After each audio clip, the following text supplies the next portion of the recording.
Jehovah. Chronic, left, right, that's how I come. Left, right, hey. Ooh, yeah. Boy.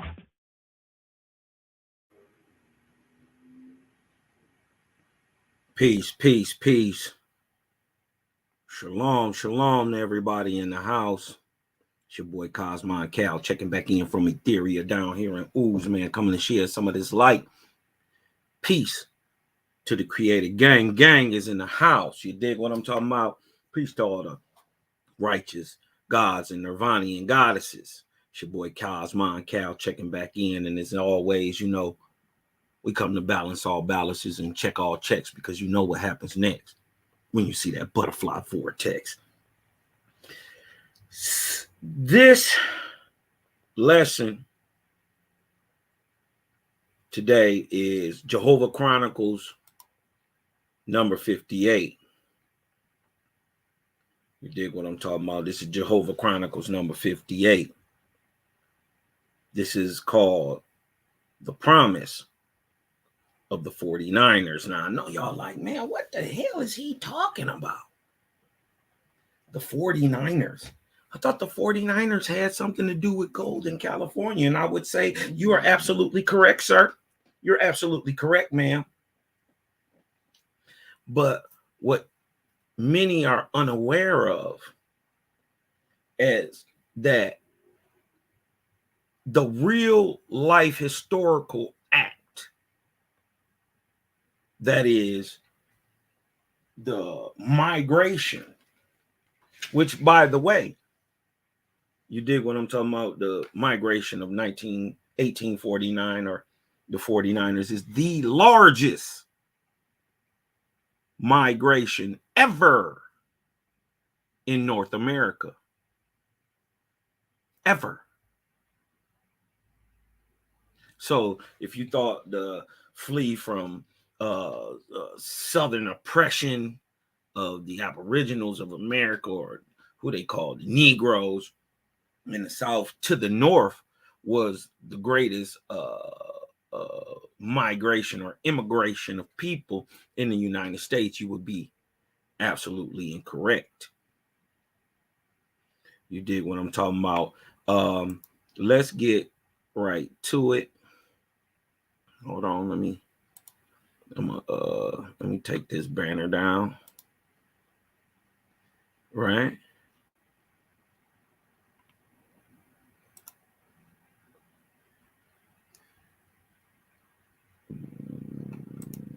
We gonna get right into it. That's right. Your hostess with the most is burning like toast. Is Cosmon Cal, man. Shout out to everybody for coming through. I'm figuring out, just learning how to make people give people wrenches. So bear with me. You dig what I'm talking about? But if I'm gonna try to give everybody in the chat a wrench. You dig what I'm talking about? As soon as I can figure out where to go to live control from your live stream, click edit. Okay. Right. Click live chat. Where is live chat? I don't see that.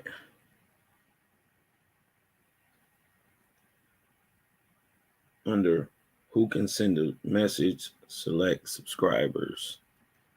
Live chat.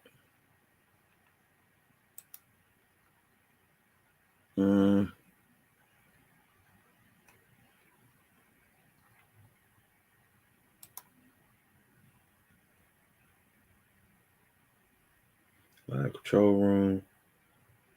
Click edit. Okay. Click and edit. Live chat. I don't see live chat. I don't see it. Oh, live.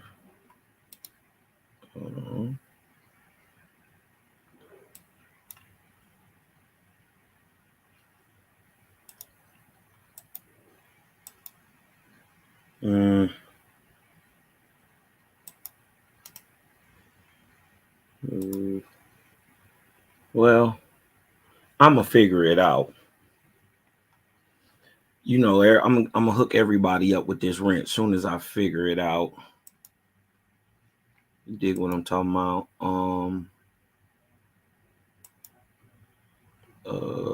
You are live. Edit. I don't see the part that they telling me should be there. Click live chat. Okay. Under who can send a message, select subscribers. Click live chat.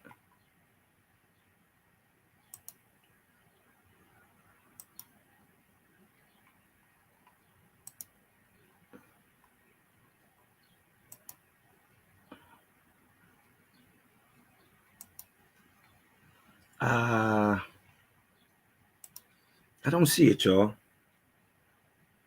Select subscribers. Choose how long viewers must be subscribed before they can send live.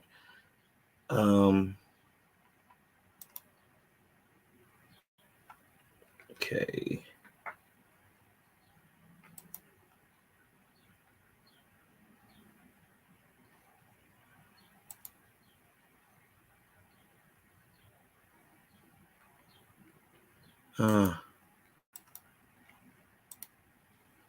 Well, you dig what I'm saying? I ain't gonna keep y'all too long. I'm gonna figure it out. And I'm gonna hook everybody up, man. Wrench gang up in this thing. You dig what I'm talking about? I want to share the screen with you and lay down the basic idea of the promise of the 49ers.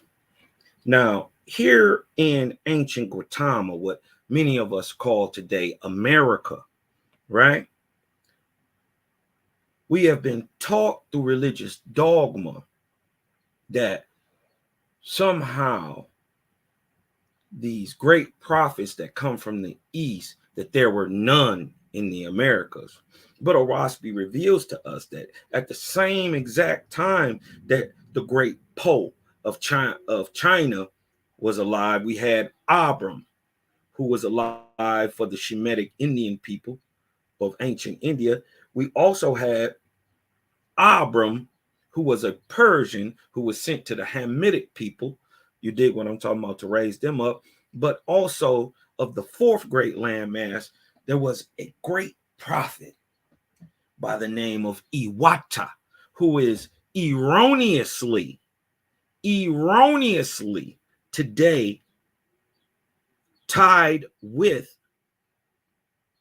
and seen as the Iroquoian prophet Hiawatha. Actually, they're two different people. The great peacemaker of America and Hiawatha are two different people, right? So let me share my screen with y'all real quick. And I want to first and foremost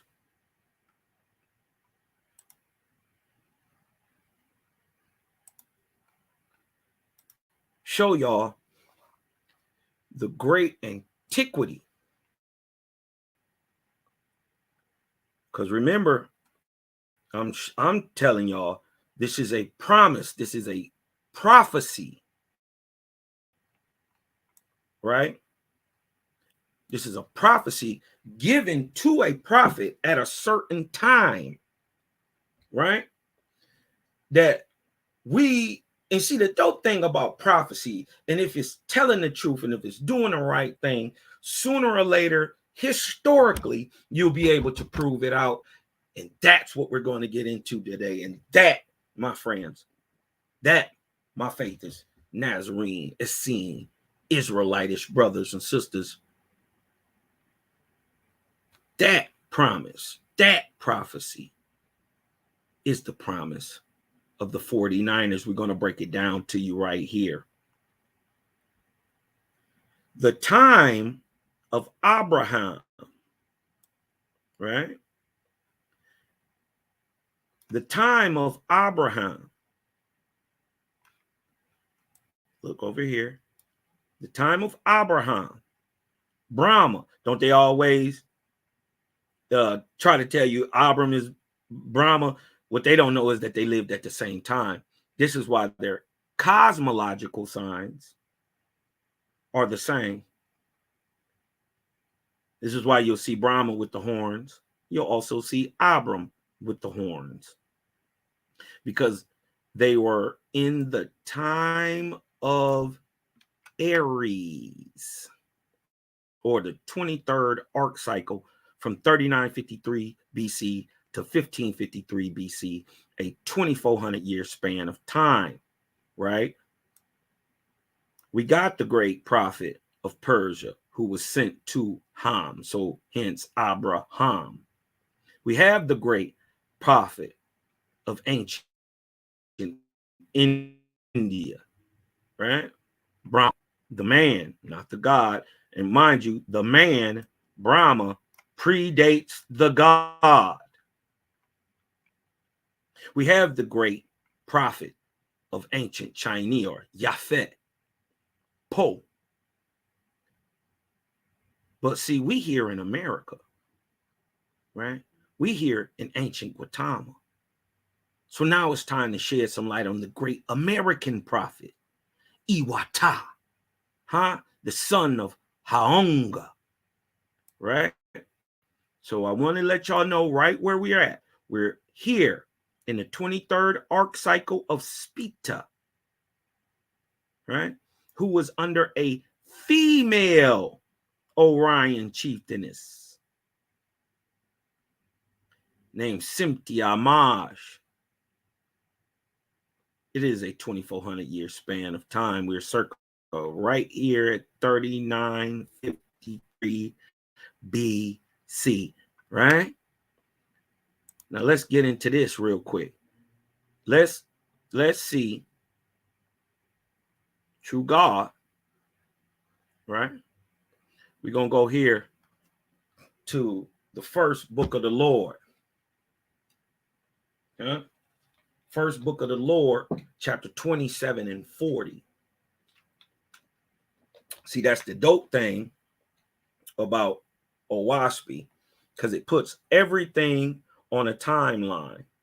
So if you know, right, the timetables of prophecy, and that the books come down in cosmological or cosmogonic order,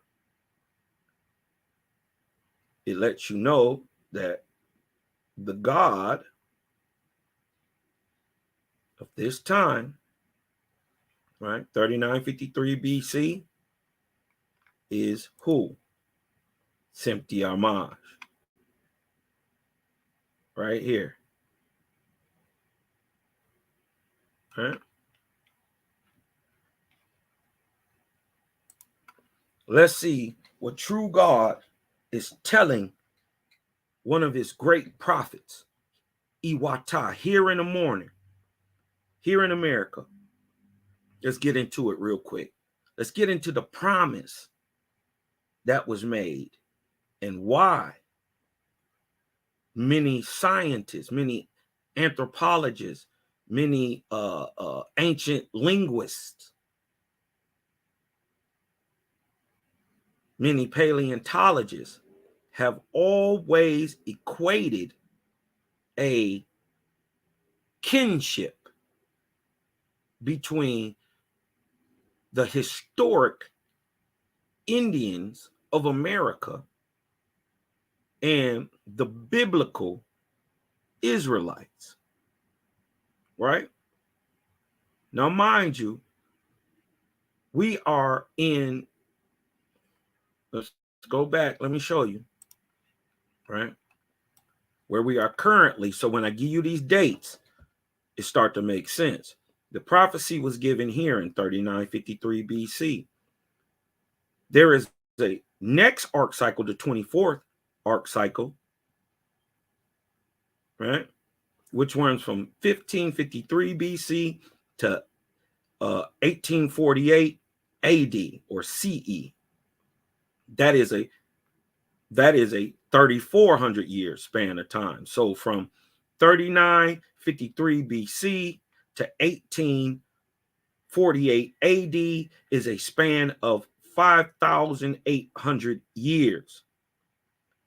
But for those who know what time it is and can actually tell time, not being told time can tell time, actually know we are 175 years past this date, which would be 2023. And Happy New Year to all those who may have missed the beginning of the new year on March 21st.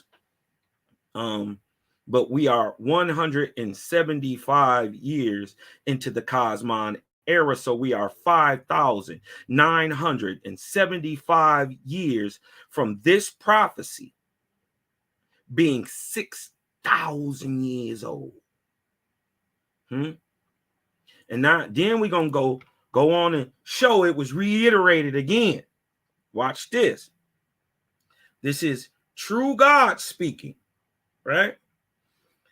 Yes, my beloved. He's talking to Iwata. I am with you. Behold, my worlds are wide and many. When my back is turned, so obviously he has a back. So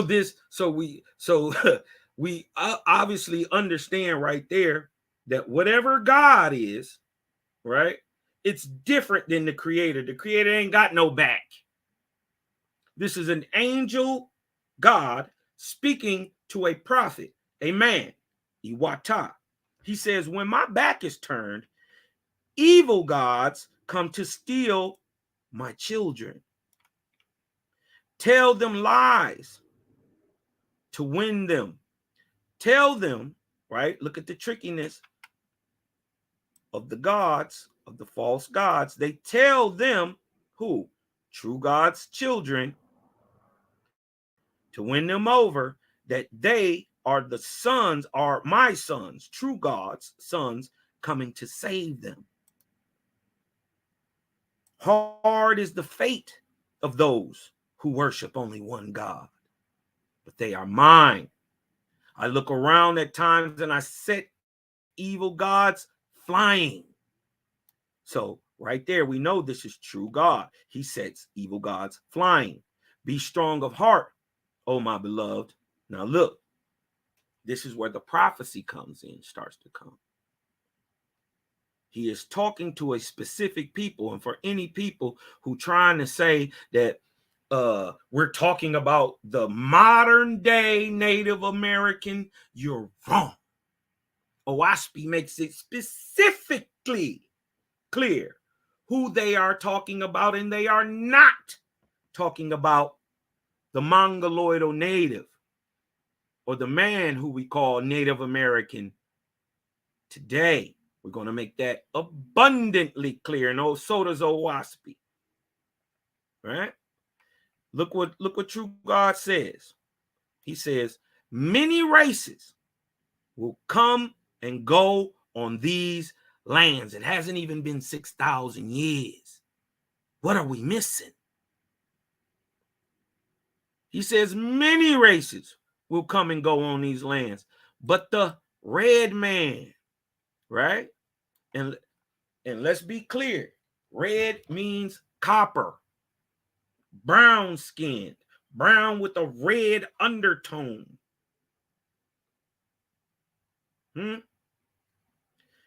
He says, but the red man shall possess it.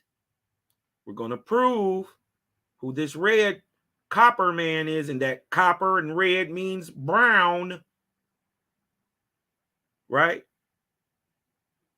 But the copper colored man shall possess it, inhabit it far and near. Then, now, so he's telling you right then that there's going to be a time where many people come and go on this planet. Some will exist longer than others, and others will just die out. And then a thing is going to happen, right? And this is the thing. This is the thing that's going to happen, which separates the times, which shows you he's talking at a time before European contact or pre-colonial times. Then another evil god, Christ, right? Which was an evil god by the Indians, shall come to flay and destroy my sons and daughters, to cover all the lands over with pure blood. We've seen that in colonial and post-colonial times through what one of the most despicable acts man could possibly ever think of, besides usury, right, is chattel slavery. I would put them in this order: usury first, chattel slavery second, murder third.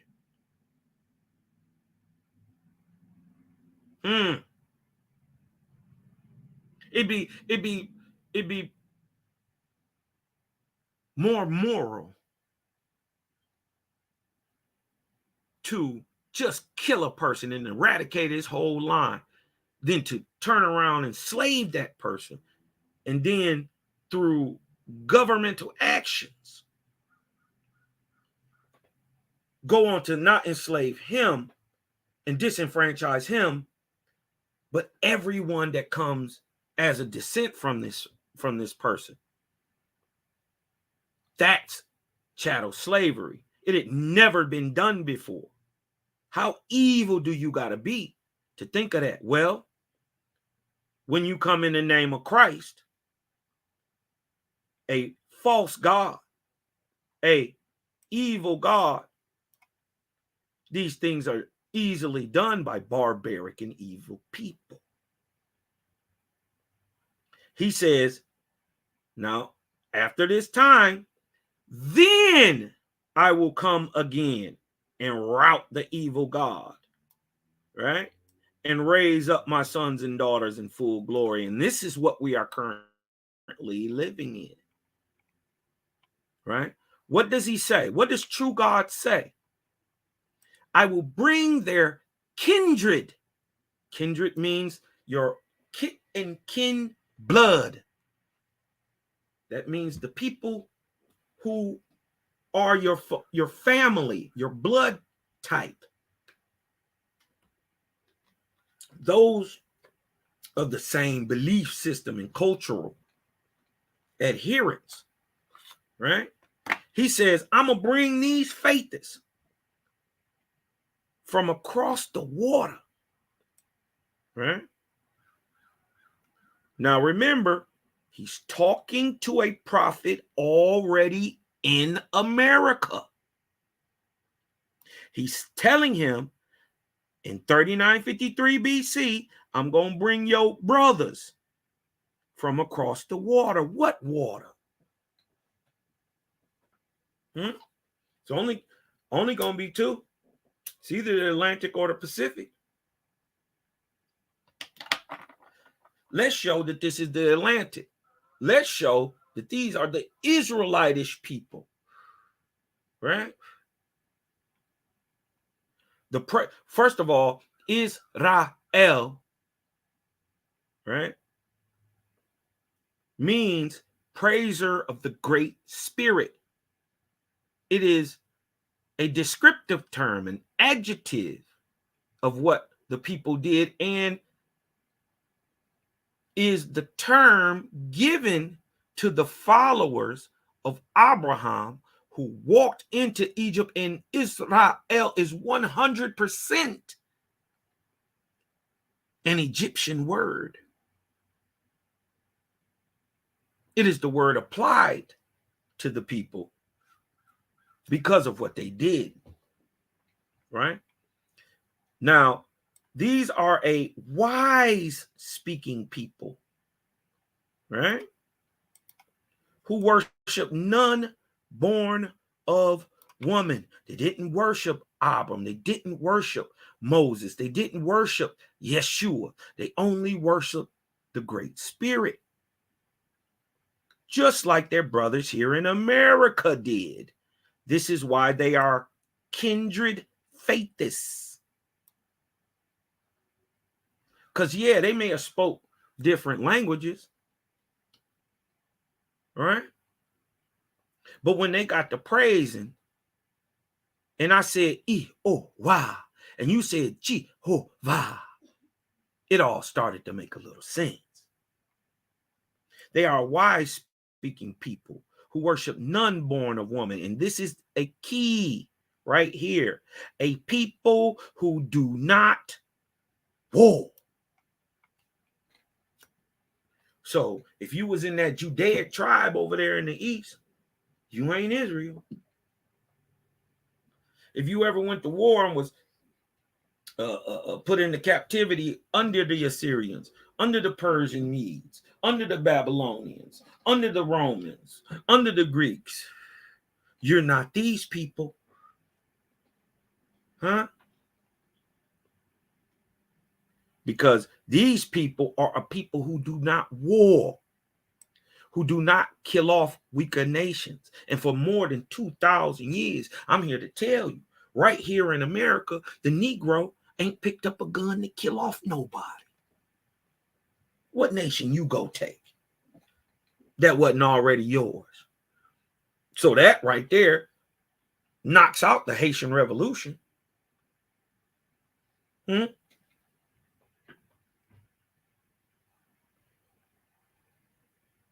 for the most part, you've never, ever picked up a gun to go and conquer anybody. This is key right here. I will come to the Tinonachi and the Huchicas, the Mohican, right? And the Iroquois Confederacy. Notice the Tinonachi are Algonquin speaking people. And the Huchicas, who are the Mohican, right, are an Algonquin speaking people, but also right here in the Iroquois Confederacy. Lock that in your mind, right? That true God, through authorship and power of the Creator, who in America would have been called Gichi, right? And his son, true God, would have been called anciently Egoquim or Manito. It is well known that Gichi and Gichi Manito are two different things by the Aboriginal Americans. We've always known that Manito, Gichi Manito, the son of the Creator, was not Gichi, the Creator. Huh? Showing that we praised no one born of woman.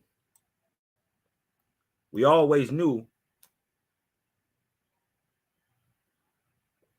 that, or the difference between the God and the God maker. My hand, listen, my hand shall reach around the earth in that day. And what day? Right? After these people come here, right? After they are mixed in with these people, he gonna come around in that day. What day? 1848, the beginning of the Cosmine era. And I will chase away all gods and saviors born of woman, and all men shall worship the Great Spirit only. For those who are unaware, in 1848,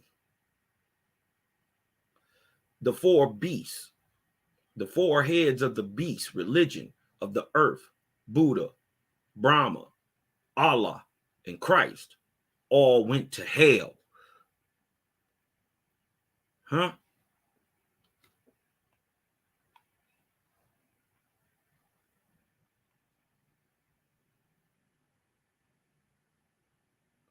So he's telling you right here, this is the promise.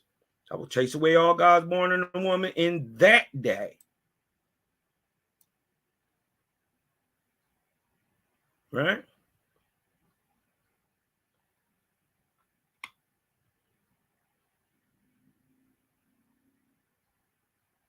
Now, let's go off into a little bit more of what Iwata did. Iwata gathered the frightened tribes in the villages.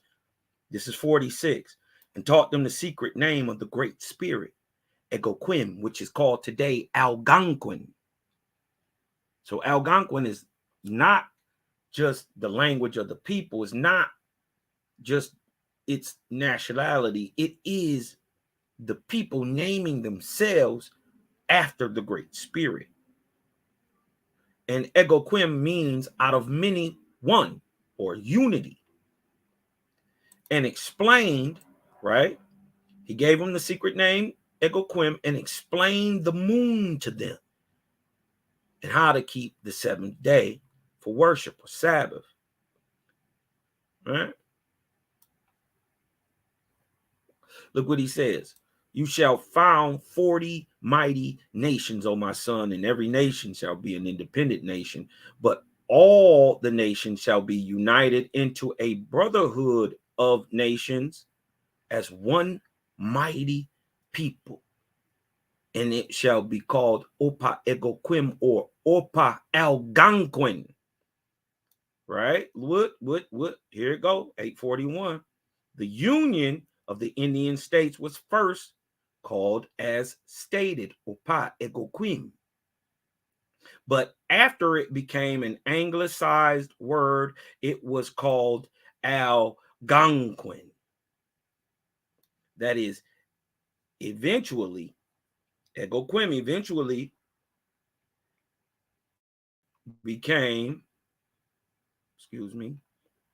Algonquin, which when the Native American, now we're going to tackle this term too, the Native American or the Aboriginal American, said it to the European ear, it sounded like Algonquin.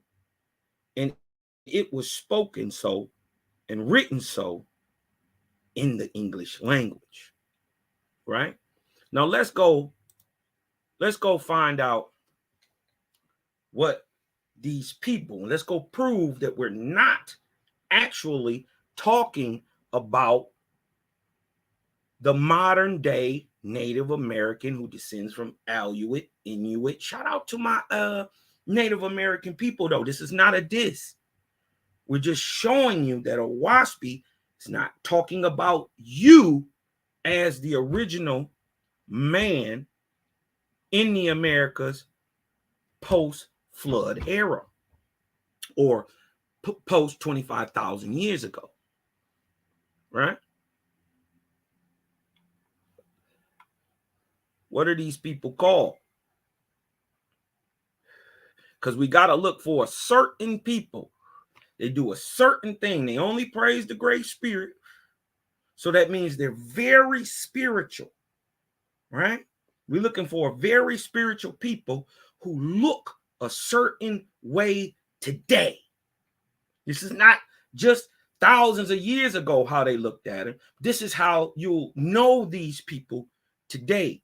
And they are called the Anguis. Look at this word here. Look at this word. Angui. Huh? It is ancient Algonquin, Paleo Algonquin word for upright man or original people. Remember, it just said, look up here, when they spoke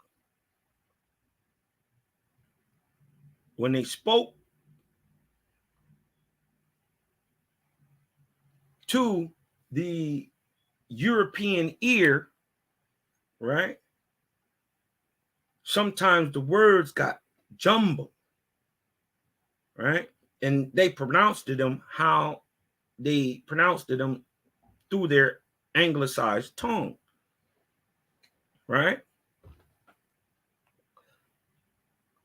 Now look, let's find out who the aboriginals of the America is and what they look like. Mind you, Owaspy is the only so-called spiritual book in the world, the only one who directly tells you what the Aboriginal American looked like and what he did and what their ancient name is. Remember this name, Angui. If there is no way that this is real, we should not see this word used today. And I'm going to break a great secret down for you. The word Angui was spoken to the first Europeans who are Portuguese and Spanish to meet the Aboriginal Americans. The very first Europeans to meet them were the Spanish and the Portuguese. Now, the word Angui, right, with the English, or excuse me, with the Portuguese tongue, was pronounced Nikwo, right? But you must understand that there is no wo sound in all of Latin, nor is there a wo sound in Portuguese, nor is there a wo sound in the ancient España, the Espanol. There is no wo sound, but there is an equivalent sound to the angui or ni guo. There is a double rolling R, so wo becomes ro. So angui becomes niquo, becomes negro. Negro, black, and Indian, through usurpation and renaming of a people, all become synonymous with African and hence slave, right? So let me give you that. Let me give you that forbearance of information, a little FYI, before we go to describe who these Aboriginal Americans are. Let's take a look. This is chapter 2 of the Lord's third book, chapter 2 and 2. We're going to start at 2. The Anguis, the Negroes, the Negros came suddenly in the world. Right? Now, mind you, this is circa 16,000 BC.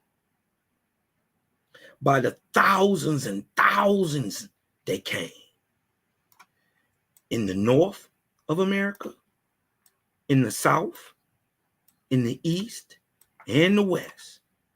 Now, this is key right here. Listen, because it's going to describe who these people are. You must be able to see these people today, these Anguis. And they had long hair. Okay, there's a lot of people who had long hair, right? And it was black. Okay, there's a lot of people with long black hair. But hold on, it must also be coarse. Uh-oh. That knocks your Native American out. That knocks your modern European out.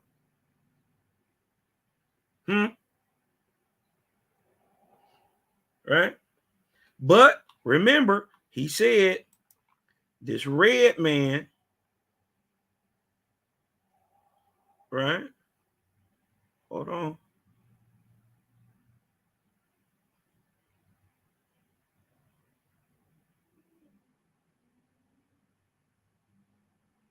Let me go back up here where it said, but the red man shall possess it.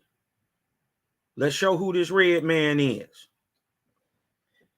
It's these people with long, black, and coarse hair. Huh?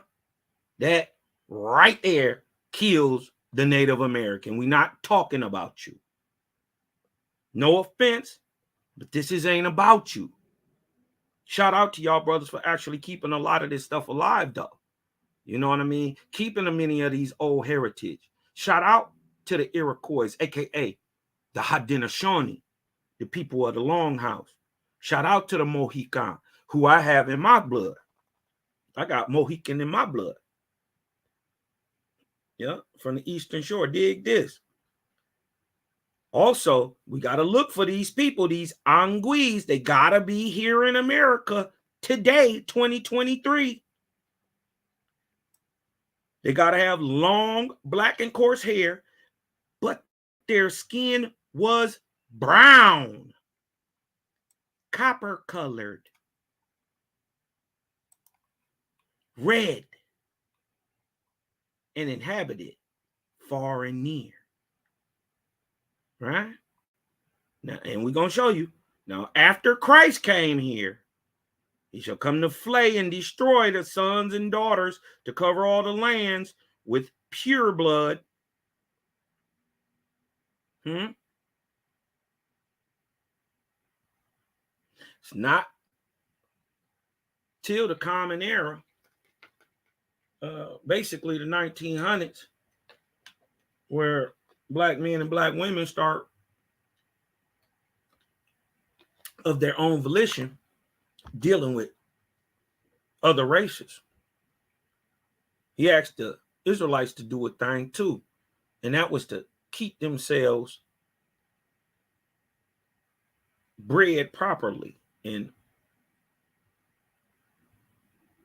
keeping the blood tight, pure.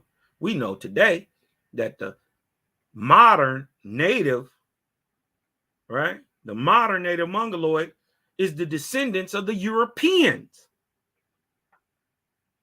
Hold on, what you talking about, Cosma? What is you talking about, Cosma? That Native Americans are sons of Europeans. Well, if you go back 1 or 2 videos, and I show you about the haplogroups, and I show you about the Y DNA of Q of the modern Native American, we show you that almost 80% of their Y haplogroup is European. That means the father's line. Oh, we gonna prove it though, right? We gonna prove it. But let's go back to what these people look like to show. Sorry, we're not talking about y'all. We got to look around today and see a people with long, black, knotty hair with brown skin that's copper color. That means it's brown with a little red up under it. And their arms were short, like the irons, not like our ancient ancestors, the giant niggas, the Ahuan. They were short like our short ancestors. So when you see them brothers who play ball who got the long arms all the way down to their knees, that's not normal. And that's showing Ahuan genetics, giant men. You dig what I'm talking about? Very proud was the niggas. They would not mix back with their ancient forefathers, the Ahuan, the large niggas whose arms were long past their knees, walked stooped. And they said they did not mix with the sacred people, the Ma and the Yah, the She, because of the Lord. And so the Angui Gang, the Angui, meaning upright man of Gautama, and Gan, meaning modern man, became a new race in the world, having all the symmetry of the iron. But with symmetry becomes athleticism, comes beauty. And it's not only symmetry of the body, but it's symmetry of the soul. So, which would make them a high race people, but at the same time, they have the savageness of their other forefather, the giant niggas, the Ahuan, Homo sapien gigantes,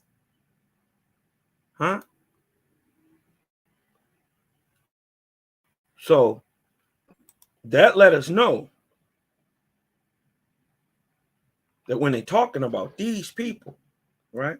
Now will bring their kindred faiths from across the water, a wise speaking people who worship none born of woman, a people who do not war, who do not kill off weaker nations. I will come in the Tinonachi and in the Hochicas, the Mohican, and the Iroquois confederacies in this day, right? And my hand shall reach around the world in that day, this day, actually 1848, but continuing to today, we know many of these people are now Negroidal people. But remember, during this time, during 3953 BC, where the prophecy was given, the Iroquois were a warlike people. As a matter of fact, the Iroquois Confederacy, right, were the Romans of the Americas. But let's get back. Let's go show what the meaning of America is. This is from Webster's Dictionary, right? This is from Webster's Dictionary, 1828 version. American, let's look at this. An adjective pertaining to America. Now, the American is a noun, a native of America, right? We understand that native can be applied to the original people, but let's show that we're not talking about modern day Native Americans, because we know who they are. We are talking about the original people, right? Look, it says originally, American was originally applied to the Aboriginals, to the Anguis, or the copper-colored races found here by the Americans. What did it say? That the Anguis were brown, copper-colored. Those are not modern-day Native Americans, who are more European than they are Aleut Mongoloidal. Or many of them are even more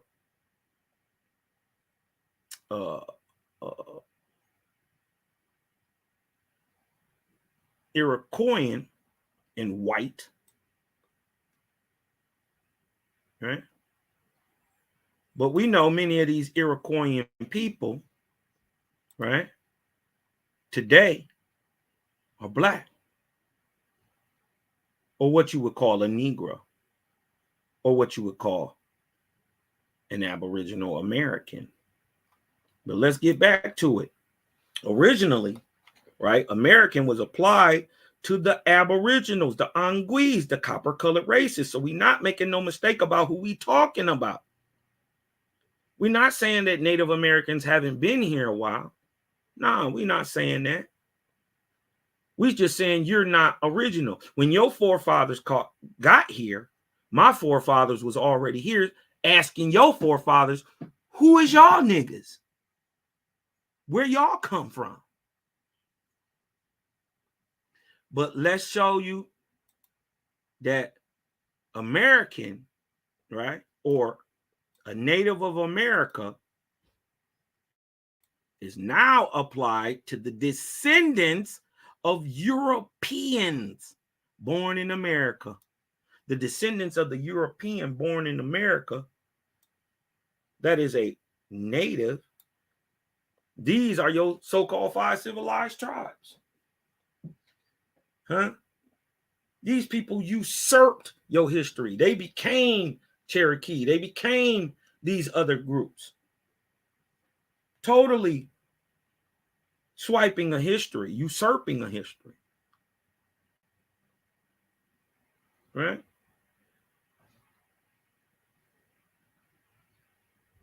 But he also said,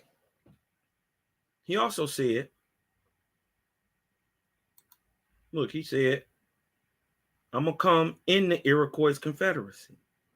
It's just thousands of years later that we get the story of Hiawatha dealing with the great prophet, the great peacemaker, right? Let's go show who the Iroquois are, right? This is from Wikipedia here. This is the Iroquois, right? The Iroquois. First of all, this is pronounced Iraqi. Iraqi. And here's another great secret. The word Iroquois is not an Iroquoian word. It's an Algonquin word that is a descriptive term for these people, the Mohawk, the Oneida, the Onondaga, the Cayuga, the Seneca, the Cherokee, and the Tuscarora. Commonly known as the Iroquois Confederacy or the Haudenosaunee, meaning the people of the Longhouse, right? They were known during the colonial years to the French as the Iroquois League and later as the Iroquois Confederacy. The English called them the Five Nations, comprising Mohawk, Oneida, Onondaga, Cayuga, and Seneca, right? Listed geographically from east to west. This is in the northern regions, right here. New York, all the way to Ohio, really. And from the southeast were accepted into the Confederacy, which became known as the Six Nations. They're talking about the Iroquois speaking Tuscarora.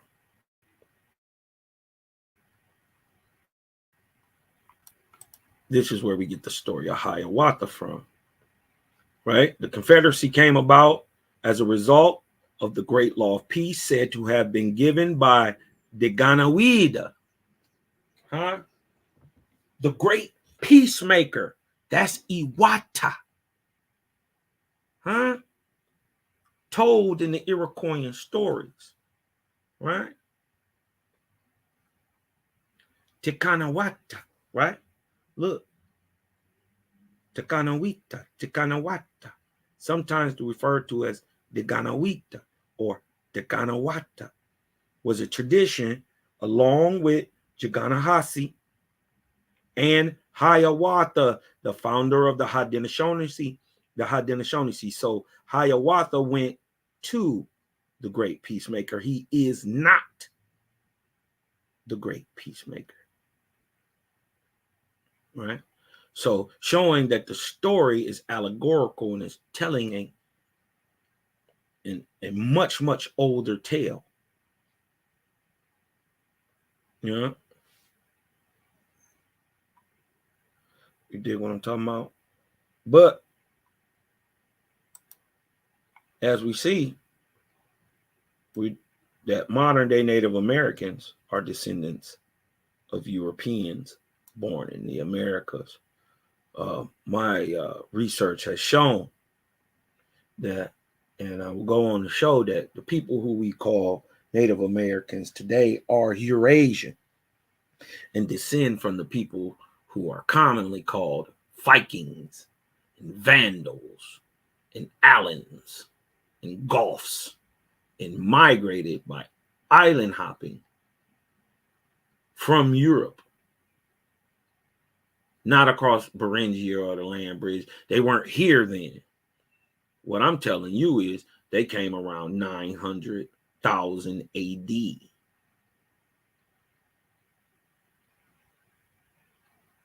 Yeah, just right when they say they did. Mm-hmm. Right. These is the Iroquois, but there should be no way, right? No way whatsoever that we should be able now. He said, I'm telling y'all, I'm going to come in the Iroquois Confederacy. And I'm sending y'all kindred faiths from across the water. So that means we mixing in. This is how a warlike people who are the Iroquois, who, mind you, even in the 1600s, they were already a warlike people.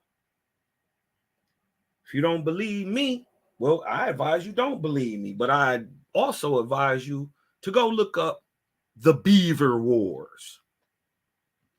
You'll find out that the Iroquois were the match, lock, and step for the Roman. They fought exactly the same with enshielded phalanxes. They even wore the skirt instead of pants. Huh?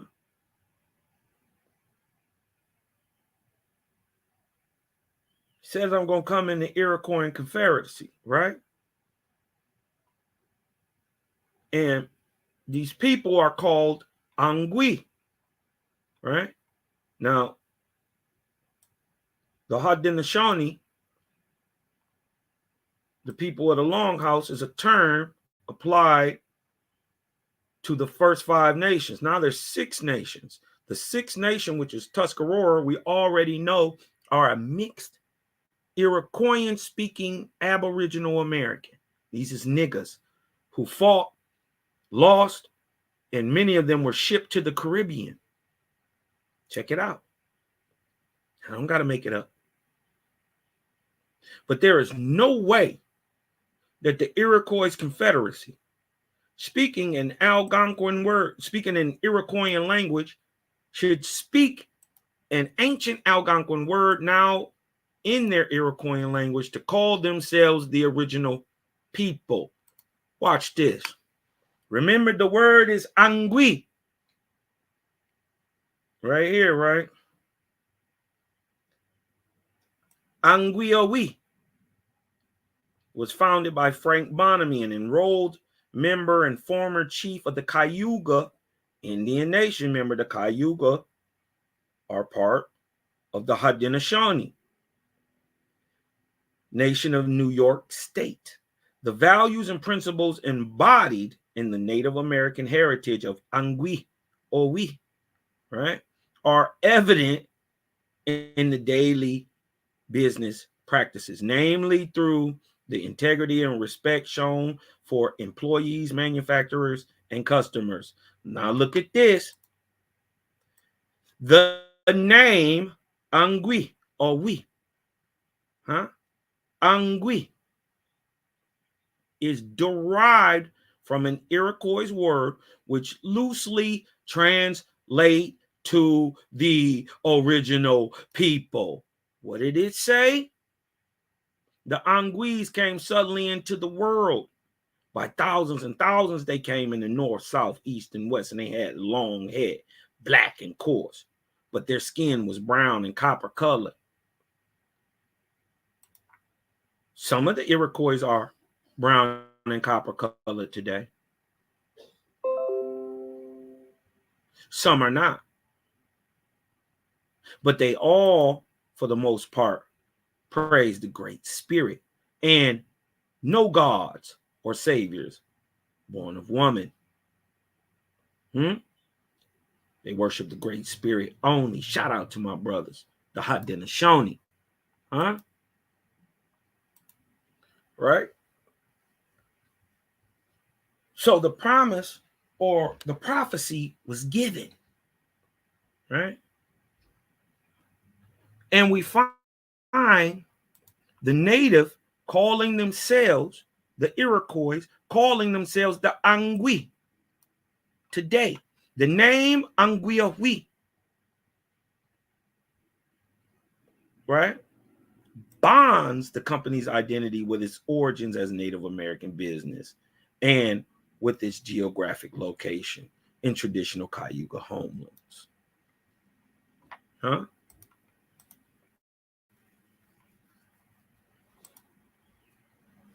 Right?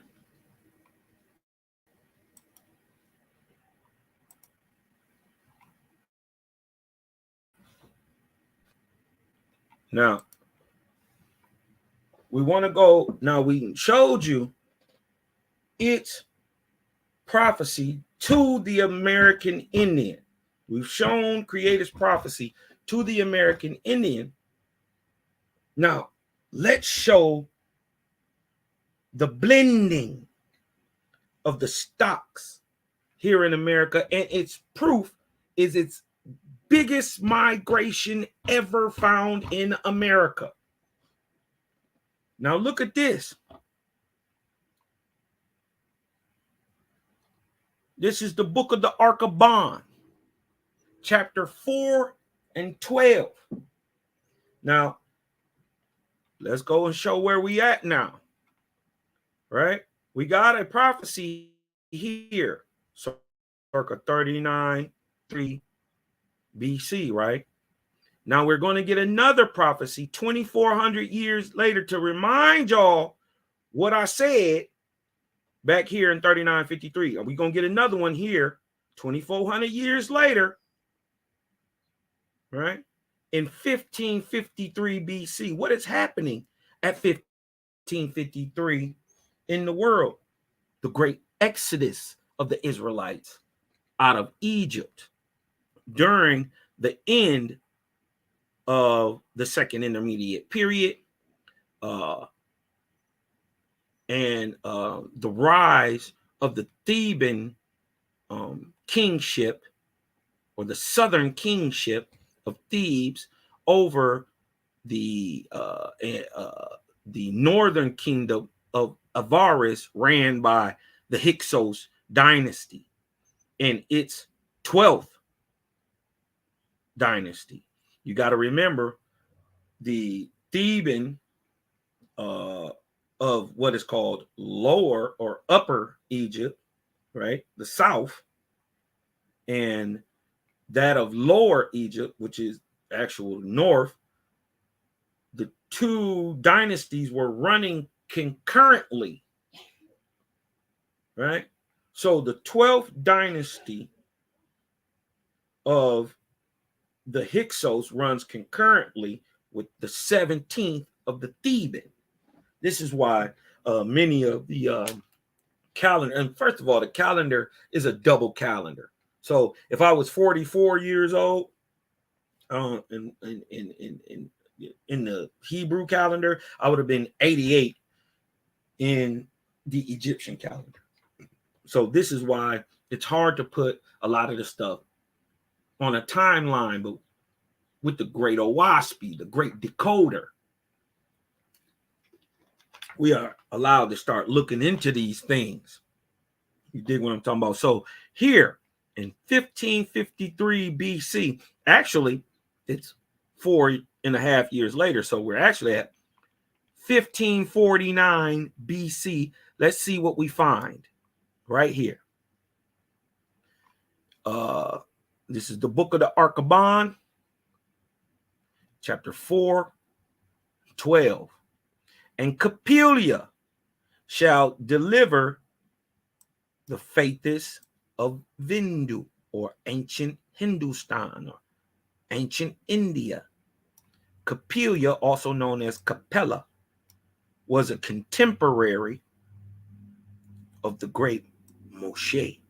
Also a contemporary of the great Chinese, who the whole country of China is named after. Used to be Japheth. Now it's called China, after Chinese.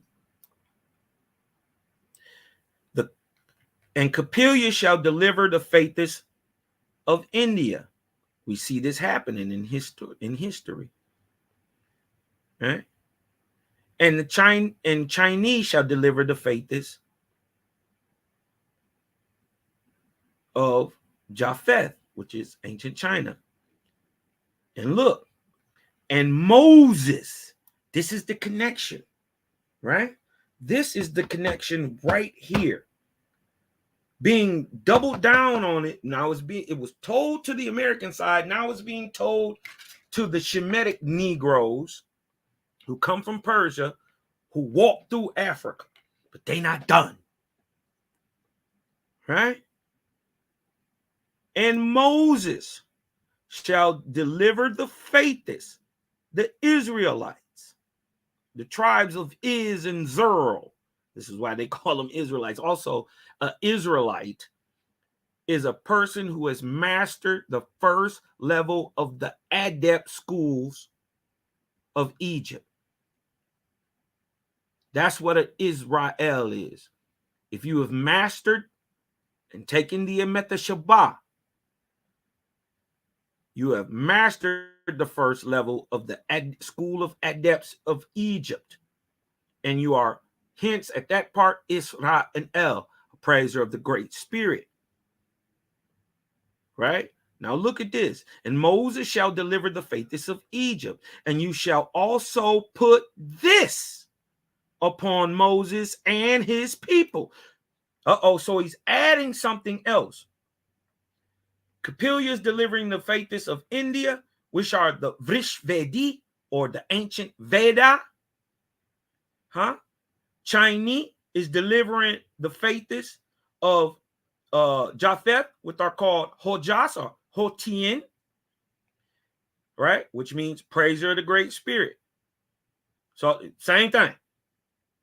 Hojas, Hotien, praisers of the Great Spirit. Vindu, Vrishvedi, those are the light, praises of the great Ormazd, right? In India. It's not about where you're from, it's about what you do. And you shall put this upon Moses and his people. He shall lead his people westward. Uh-oh.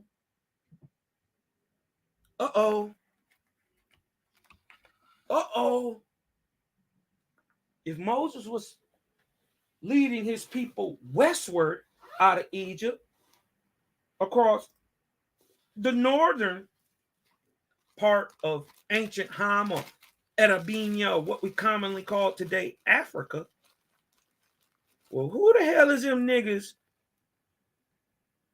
over there caught all up, warring, making a kingdom, putting a king over the kingdom, and hence by saying better a king than God, going to war?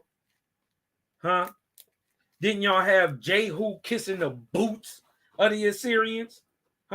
Booty tooted up in the air, kissing the boots, because he tried to overthrow them and lost.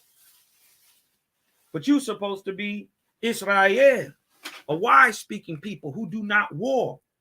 And what are you doing over here if all the real Israelites are with Moses and they're going west?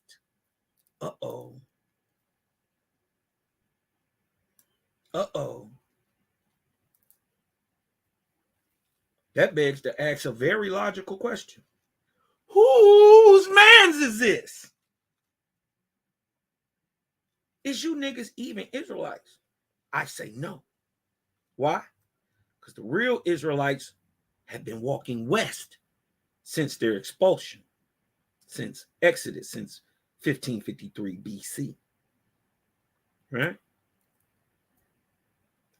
But look, now mind you, this is 1553 BC. All right? 24th arc cycle. We're in the 25th right now.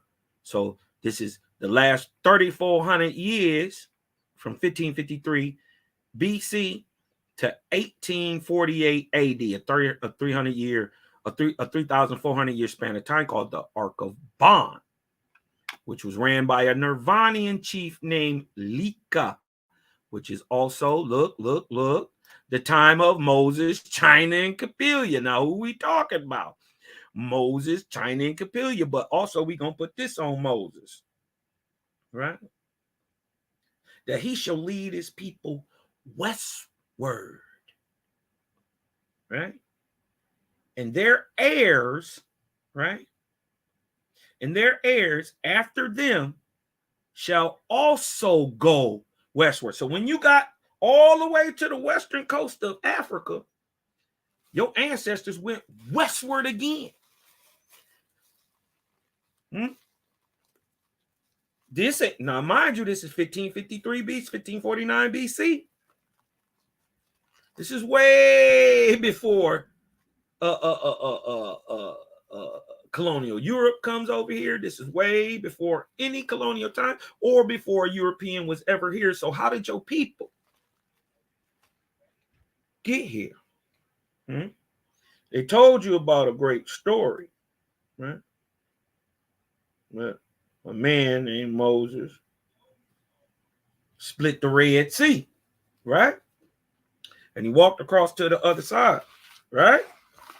Wrong. It does not. The Bible does not say he split the Red Sea. It does not say that at all. It says he split the Reed Sea. Yep. R-E-E-D. Not R-E-D. So that begs to ask another logical question. Right? Hold on one second.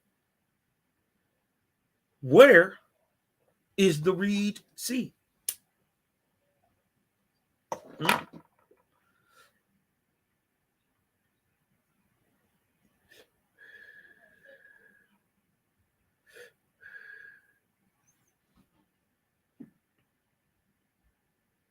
You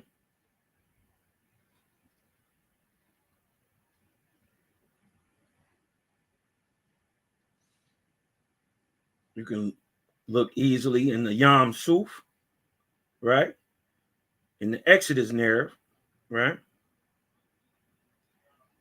It is the Reed Sea, translated as the Sea of Reeds, is the body of which Israelites crossed following their exodus from Egypt. The same phrase appears in over 20 other places in the Hebrew Bible. This has traditionally been interpreted as referring to the Red Sea, following the Greek Septuagint's re-rendering of the phrase. However, the appropriate translation of the phrase remains a matter of dispute, as does its exact location referred to. Well, I will here to tell you that in the ancient signs and symbols, the land of Ethiopia is referred to as the land of reeds. And also it's because it's the land of reeds because it is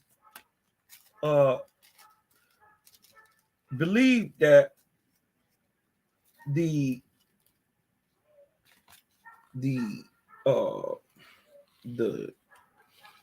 so-called Netcher, the writing of the Netchers, right? And language itself proceeds out of ancient Ethiopia or down towards the first cataracts and all that stuff, which would be modern day Sudan, right? They say writing comes out of this area, and so does the papyrus, the reed, which, you know what I mean, was put down, they say, for the first time in Africa through the Ethiopians, right? Right. This is even where they say that the mythos of the Cometians come from those that predated, and those would be the so-called Abyssinians or the Ethiopian, right? Well, the sign of the reed is the sign of the Ethiopic land, right? So the sign of the reed is the Ethiopic land. So where is the Reed Sea? The Reed Sea is also known as the Ethiopic Sea. Let's look this up real quick. Let me show you on some of these old maps. Watch this. Watch this. Hold on. I wasn't even going to show this.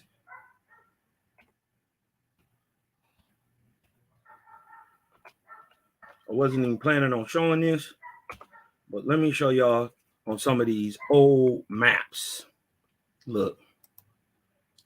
The Ethiopic Sea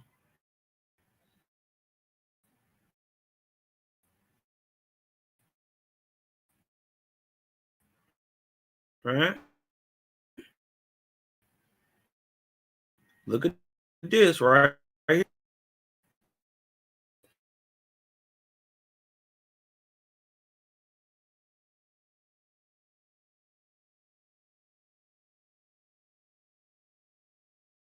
Look, the great Ethiopian Ocean is the Atlantic. So that starts to make sense only when you understand that the real Israelites and Moses came out of Egypt west of Sukkot, which is right here in continental Africa, and went west. So what are you trying to say? They went west, then crossed back the ocean and went back again? Crossed back the Red Sea and then went back again? No. He went over here to the Malian region and walked across the floor of the Pacific. I mean, the Atlantic. This is why the story has been remembered, because it was some great shit, not some little ass dingy little sea that you can see the other side.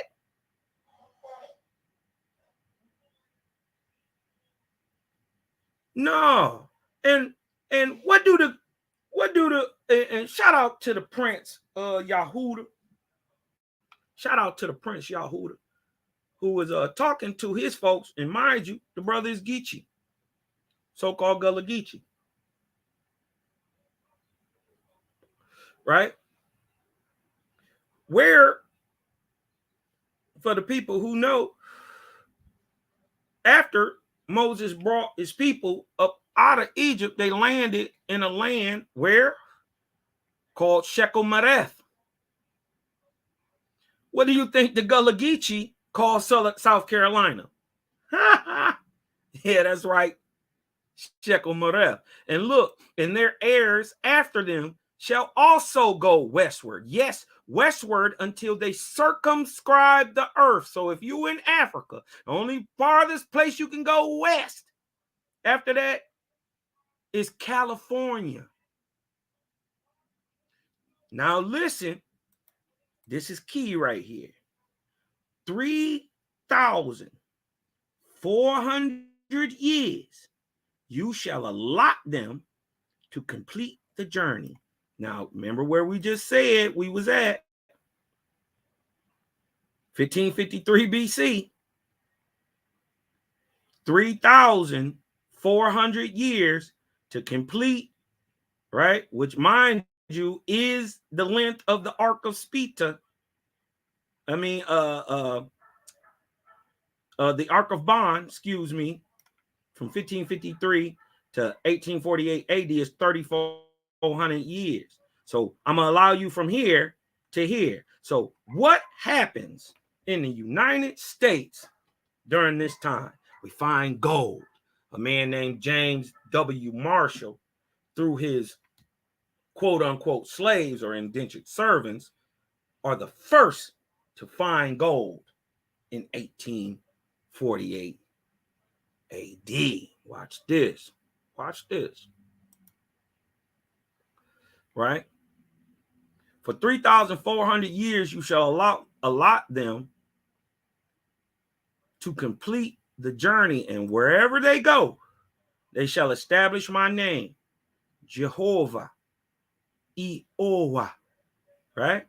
And they shall lead all people away from all gods. Who are the only people in America today, leading people away from all gods. That's only the faithists. That's only the creator gang. And we pretty much primarily niggas. We anguis. Huh? We understand that. Huh? The anguis who lean iron. Huh? These are called your Anguilla Negro today, a copper-colored people with long, black, coarse head, who brown skin, who from America and saying we ain't from nowhere else. Right? And watch this.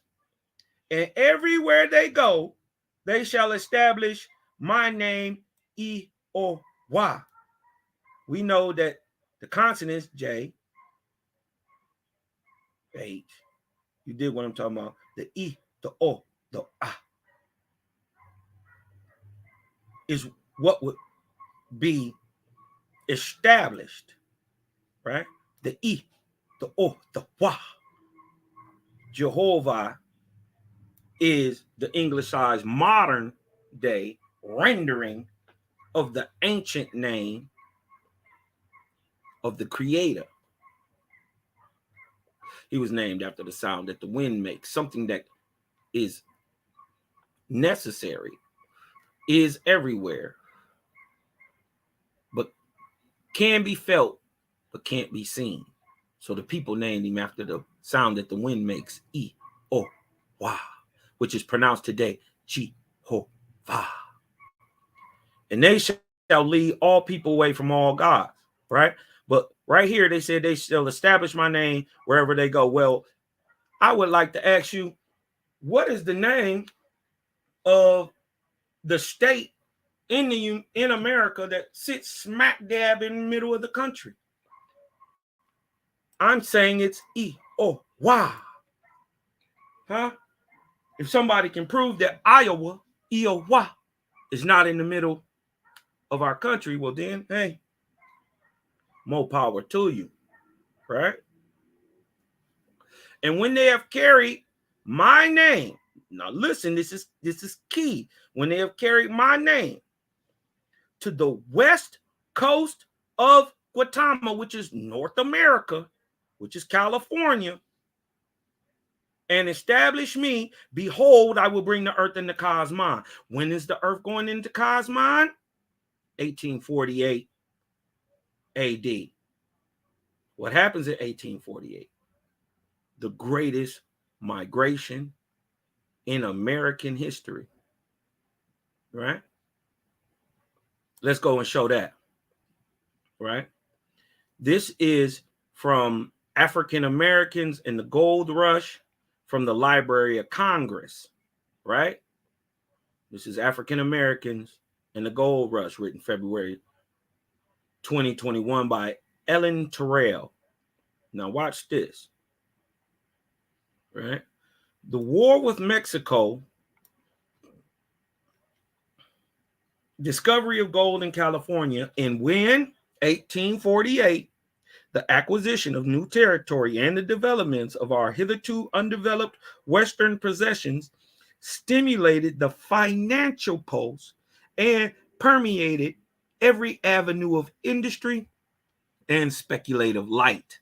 This is per Shadow and Light by Mifflin Wilster Gibbs, page 38. Now look, the discovery of gold in California kicked off the largest mass migration in U.S. history. Whites, blacks, Latin Americans, and Chinese migrated to the territories in hopes of striking it rich.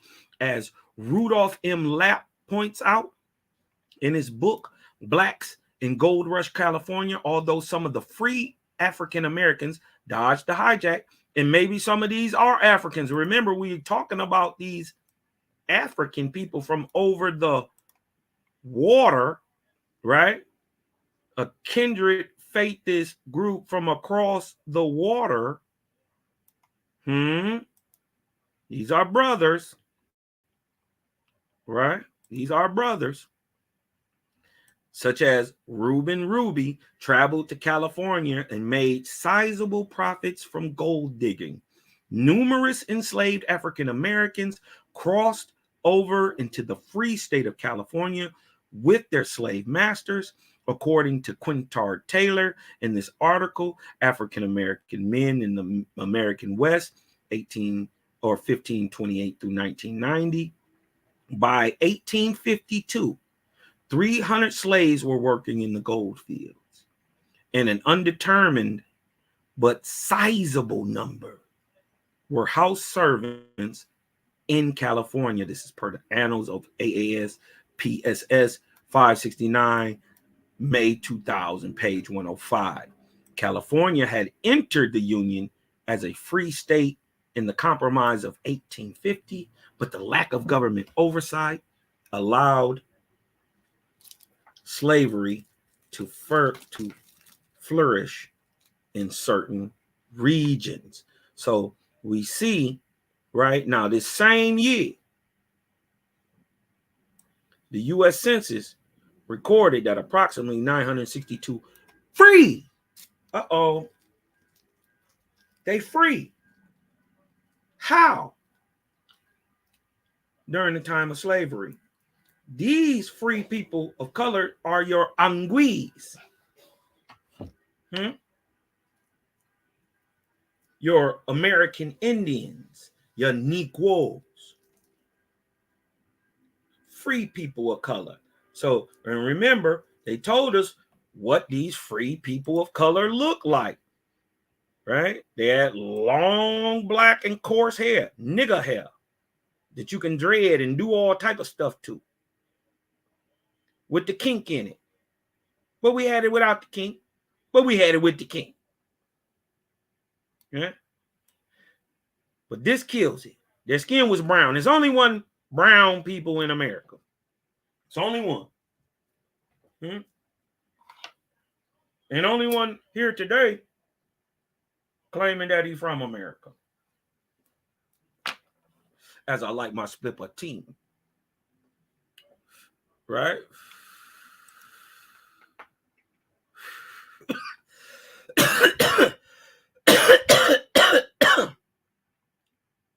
With the male population totaling 872, vastly outnumbering the female population at 90.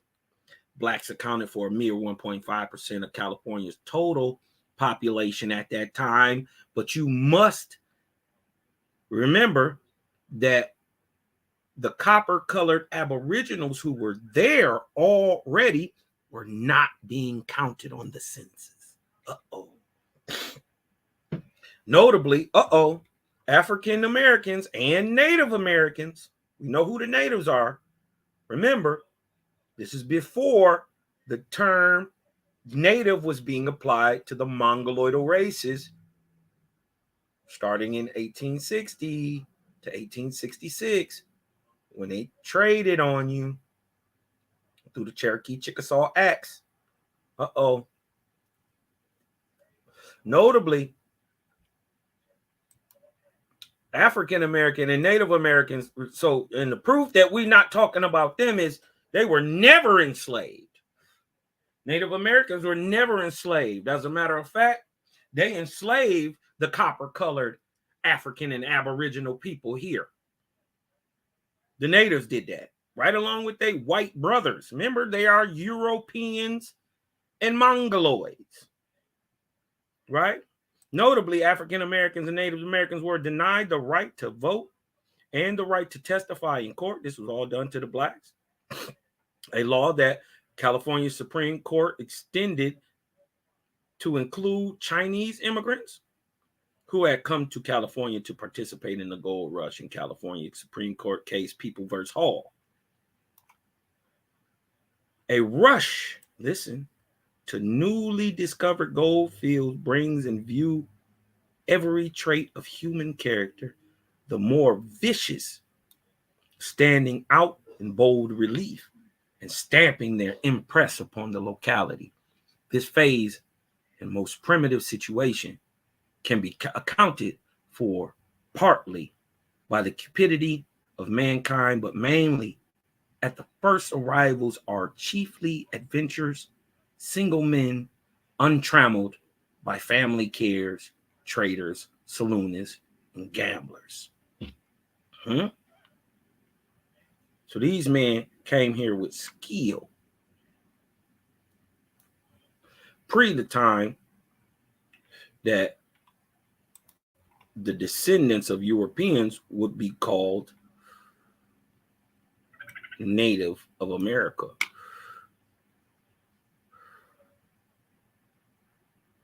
And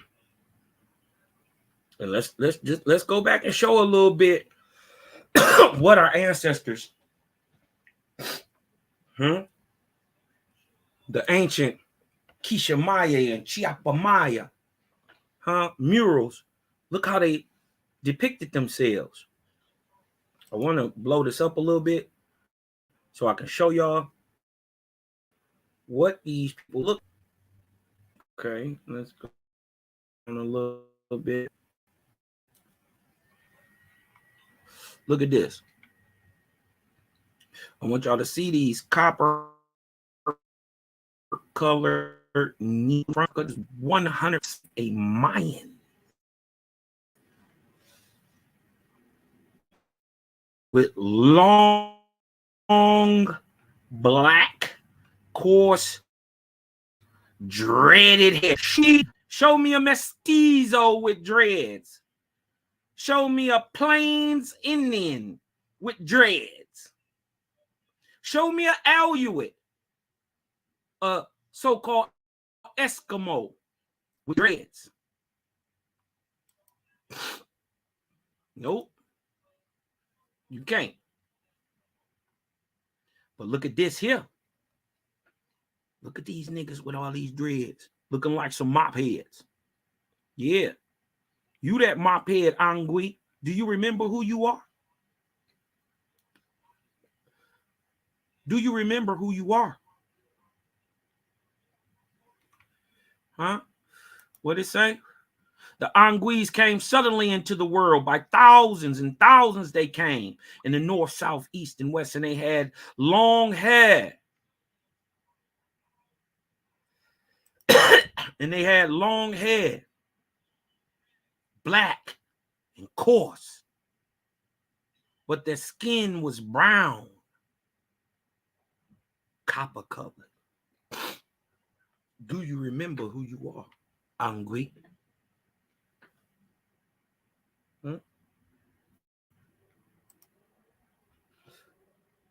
Moses landed in Shechem-Mereth. Did he? Now it's saying right here in 1848, I'm gonna bring niggas to the western coast of North America.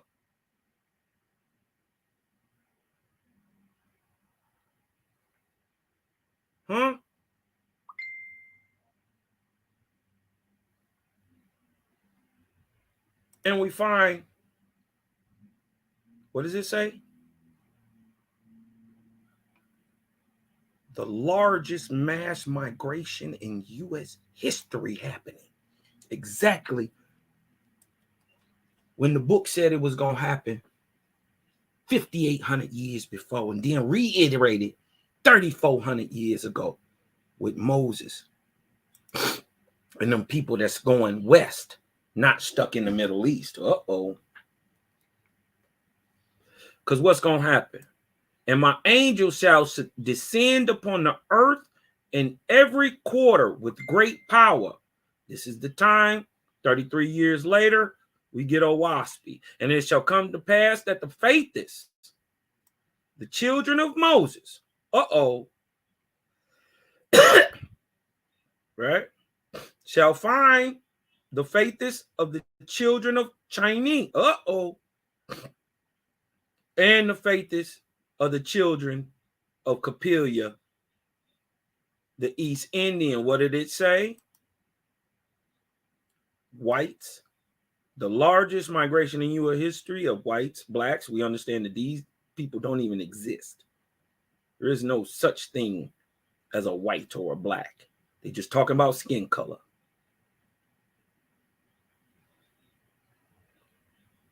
There ain't no blacks. Nobody is black. Nobody is white. These are terms that other people are applying to your ancestors. Whites, blacks, Latin Americans, and Chinese immigrated in the hopes of striking it rich. And what did it say they was going to do? The faithless children of Moshe shall find the faithless children of China and find the faithless children of India. Uh-oh. So the Southeast Islands, what y'all don't know, is also Shem. Anciently, so is Persia. All of modern Indian and the Southeast Islands, starting all the way Myanmar, Thailand, all the way down to Australia. All last Shem. So all the Southeast Islands are Shem. So, this is your Pacific slave trade.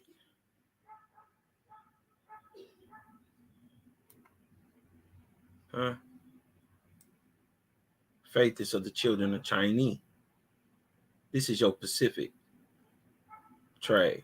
This is your African slave trade. Much later, but y'all was already here in America. Is what I'm saying is Moses, if I'm not mistaken,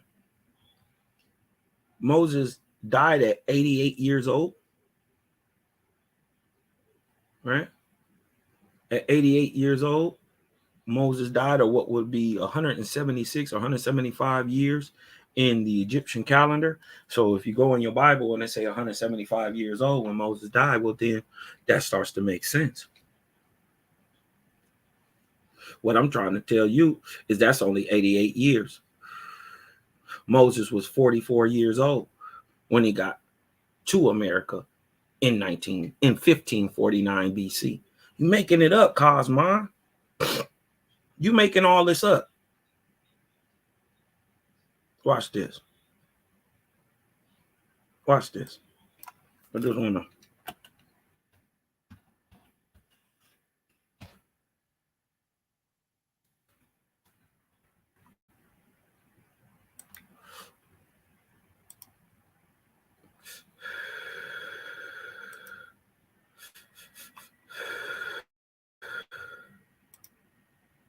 Watch this. You making it up, Cosmo. How you know? Put it on the timeline for us. Make it make sense for us, Cosmo. Hold on. I'm gonna make it make sense for you. I'm gonna make it make sense for you. Now look. Hold on.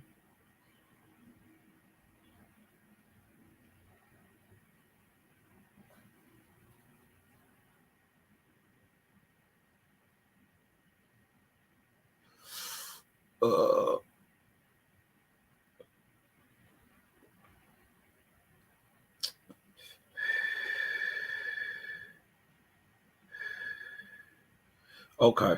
I'm gonna back up. Right.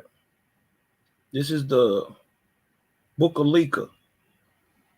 Right. Chapter 20 and 13. Right. And this is the story of Moses. Right.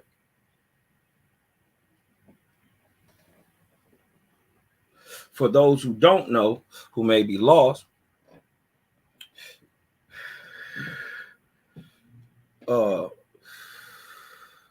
Nugan, who is historically is called almost the first, right, is the king. Well, actually, the biblical tale doesn't clear up that there are actually two and a queen regent in effect during the time of the the story of Moses and the so-called expulsion of the Hekakasu or the Hyksos.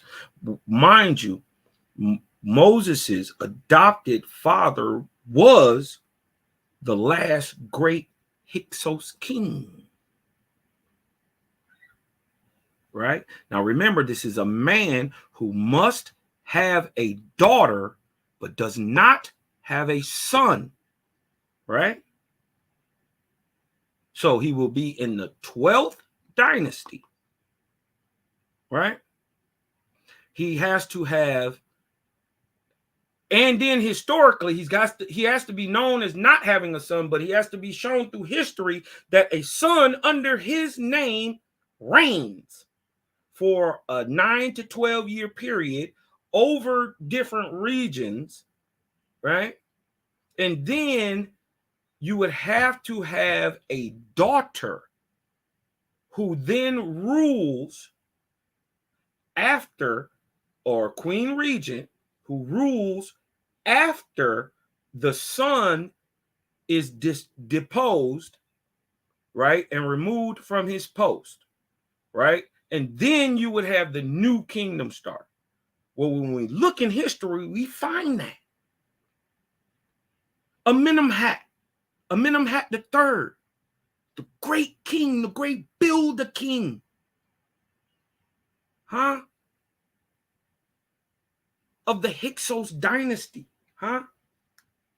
he is the adopted father of Moshe, aka Amenemhat the fourth.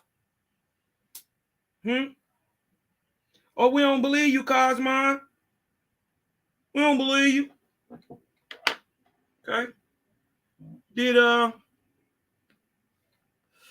Moses rule as a king regent for the Pharaoh? First of all, he was still king regent. Really wasn't no pharaohs being pumped up. Remember, we don't get the title Pharaoh for real in the whole switch up till Amos the First. That's New Kingdom, 1550. It's Amos the First. Remember, we talking about during that time, pre-Amos. Remember, Kamos, his brother, when they were ruling in Thebes, which is south. Moses and them was in the north with the Hyksos at Avaris in the Delta. Same time. We find Amenemhat the third, who has a son who is a king regent who rules an area. He fights a person called a Balaam. He is deposed off the throne and he goes totally missing. Nobody knows what happens to Amenemhat the fourth. They never find his body. None of that. They know he was there. Right? They also know that by the record, Amenemhat the third had no male heir. He had a daughter whose name Latonis. Now, in history, her name is Sobek-Nephru. Right? This is the adopted mother of Moshe, Sobek-Nephru. What happens? She is killed. Yeah, she got knocked off. Latonis got knocked off, aka Sobek-Nephru, in her third year, which led to the rise of Amos and the Theban kings, and he went nuts. And this is where we find ourselves. Dig this, We're gonna show y'all who them niggas was that stayed over there. I'm gonna show you who they was. I'm gonna show you why the Israelites have been doing Israelites so good that their own God took pity. The Creator took pity on them and got them up out of Egypt. So now you're trying to tell me that you gotta try to teach Israelites how to be Israelites. They need a book, Let's find out who was faking and shaking and who needed a book. Huh? This is in the promise of the 49ers. This is what you don't know. Let's check it out. And in not many days, Moses wrote the Levitican laws. Uh-oh. Why? Why he write the Levitican law? Why he had to write laws for Leviticans? For the inner temple of Yahweh, the creator, was in spoken words only. Uh-oh. But the outer temple was written. So what he's telling you is there were some people who could get to the inner temple, and there were some people who couldn't. They had to get through it through a priest or written law. Uh-oh, watch this. So it was said that the Hebrews have two laws. One, which no man knows, which is the oral law and traditions. And one for those who are not eligible by faith.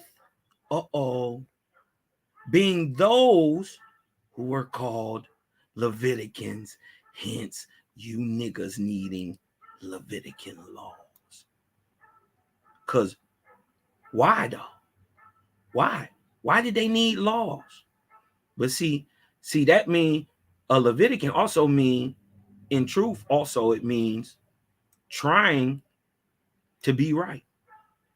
Trying to be right in the line of Levi.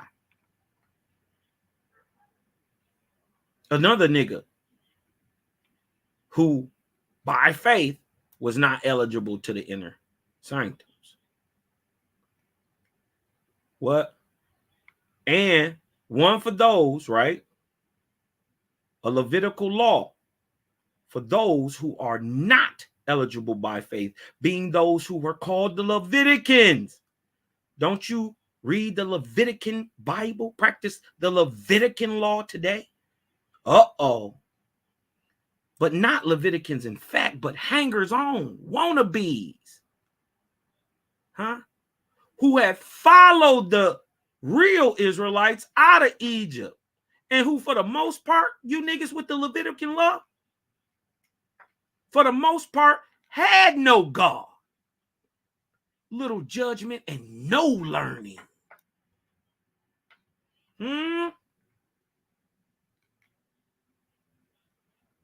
But regarding all that Moses did and taught and how he labored with his own hands, many books could have been written. And it was doubtful if the world ever produced another so good and great a man. Look at that. Look at your forefather. That's the bro. It's our ancestor, Moshe. Powerful man. But look, this is where we want to get to. This is how, Cosmon, this is how you know. This is why he's telling you what he's telling you. And then we look in history where it say it's supposed to be, and we find it. I believe this ties that African and that indigenous people. Because when you talk to the Gullah Geechee, they tell you they're Indians. They also tell you they got some African heritage and all this shit in there too. Where'd you get it from if you're Indian? We know you're Indian, nigga. You the Yuchi. You the Catawba. We know you've been there the whole time.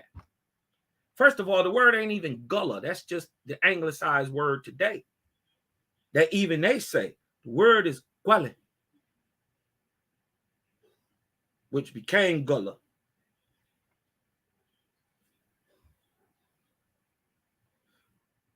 But I think them people are proof of this mixing. Right? Now, listen. At the time Moses reached Shechem-Mereth, right? This is the place where they went after he split the Reed Sea. This is where he landed, right? After, remember, they went west, right? Took them 4.5 years, right? To walk across the top of Africa with a couple million people. Watch this. At the time Moses reached Shechem-Mereth, remember Shechem-Mereth I'm telling you I'm saying is South Carolina. He was 44 years old by the Hebrew sun calendar or solar year. But by the Egyptian calendar, he was 88 years old. This is true. A year is 6 months. 12 months is 2 years in the Egyptian calendar system. That's true. There's no denying that. This is why they have so many time layouts and understandings in so-called Egyptology. You dig what I'm talking about? This is why I don't be mad for real, only to the point that you praising false gods, deities, and deifying men and angels and all that stuff. That's the only reason I get on Egypt. You dig what I'm talking about? Plus, it's, you know what I mean? But it was a great society for a long time. You dig what I'm talking about? And it's worth being looked at. But also understand that there's a underbelly to all this. Just like as great as we are in America, you dig what I'm talking about? There's an underbelly of evil and ugliness. And it's been the same for everybody. Ever. And because of that, governments, countries, people, over time, they rise and they fall. We can look at history. Historically, it's just proven. These great people rise up, then you turn into a Roman. These great people rise up, you turn into a Greek. These great people rise up, you turn into a Persian. You don't exist. And the people who was there at one time now is migrations of other people taking over them lands and been there thousands of years now. So come on.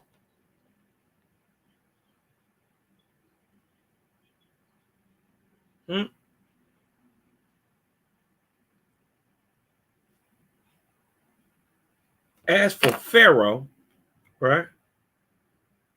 So shout to the creator for allowing us to put this on the timeline, man. Shout to the y'all, man. Y'all get up into them timetables of prophecy, man. You dig what I'm talking about? My brother do a good breakdown on that too. Selah Shalom. Y'all check out his channel, man. Shout out to the 4 horsemen too. Daryl Cosman and Malachi Maccabee. You dig what I'm talking about? Selah Shalom and your homeboy Cosmoni. You dig what I'm talking about? We the new 4 horsemen coming out here to shed light, not war and destruction. You ain't peeped the dichotomy change yet? But as for Pharaoh and those of his hosts who were not destroyed in the sea, they returned home to their places. And not long after that, Pharaoh banished God from the earth, declaring himself savior of the world and vicegerent of the Holy Ghost, or Pharaoh. Pharaoh's scribes at Kona recorded, and they appointed Phayah to write the departure of the Israelites out of Egypt. And Phayah wrote the account and called it what? The Exodus of the Hebrews, or the Hekakasu. And it was recorded in the king's house of records, and copies of it were sent to the large cities, right? Who wrote it? Phayah record, right? Was afterward accepted by Ezra in your Ezran Bible, right? The Torah. That which is known to this day as the first book of Exodus. Ooh-wee.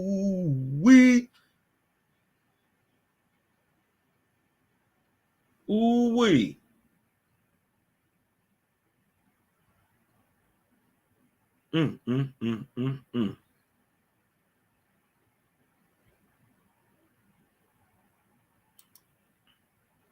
Ugly.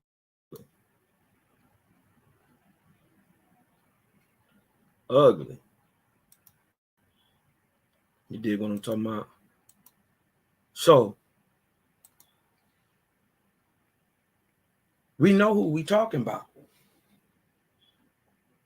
Owaspy makes it clear who we talking about in this book. It is these people. Look at them. Look at your ancestors. Look at them. Hold on, let me blow it up. Look at them.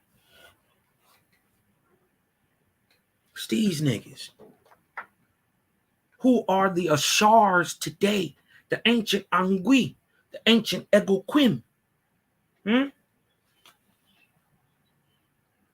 These are the ancestors y'all are always trying to look for and pray to, nigga. They don't want your praise. They trying to get up out of here and you trying to bind them to some bullshit worship they didn't ask for. They trying to help you get up out of here. All faithers, all praisers of the Great Spirit throughout all Guatemala or the Americas today, if you are a faithist, one of these people, the Mohican, the great Shatta, the great Maya, who are, by the way, not the Mayans. The Maya and the Mayans are different people. The Maya predate the Olmec. They are the Oeklopan, or the people of the hills, the magic people, the Ma and the Ya, the people of the earth and of the spirit. If you are a faithist today in the Cosmon era, one of these niggas with dreads,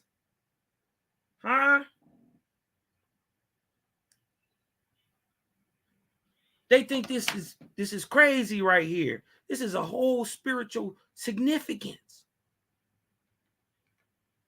that come with this. Praising the Great Spirit. These people didn't. Nah. Wasn't until the time of Luamang coming in contact with these people till they were destroyed. Cortez, 1519.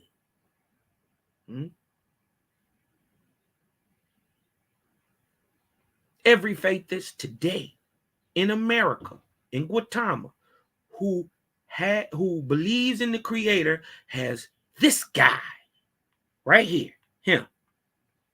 He is your Ashar. Oh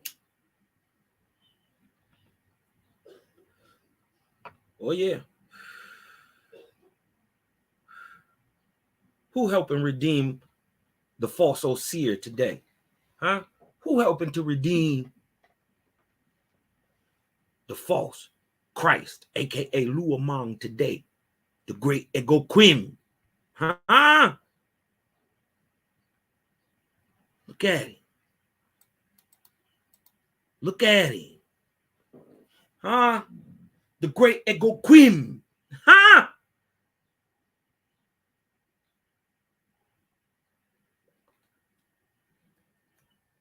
That's you in the past, in the afterlife.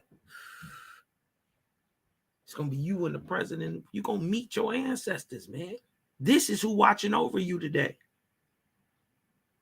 This is why you should have no fear. This man not scared of nothing. He already understand the Creator.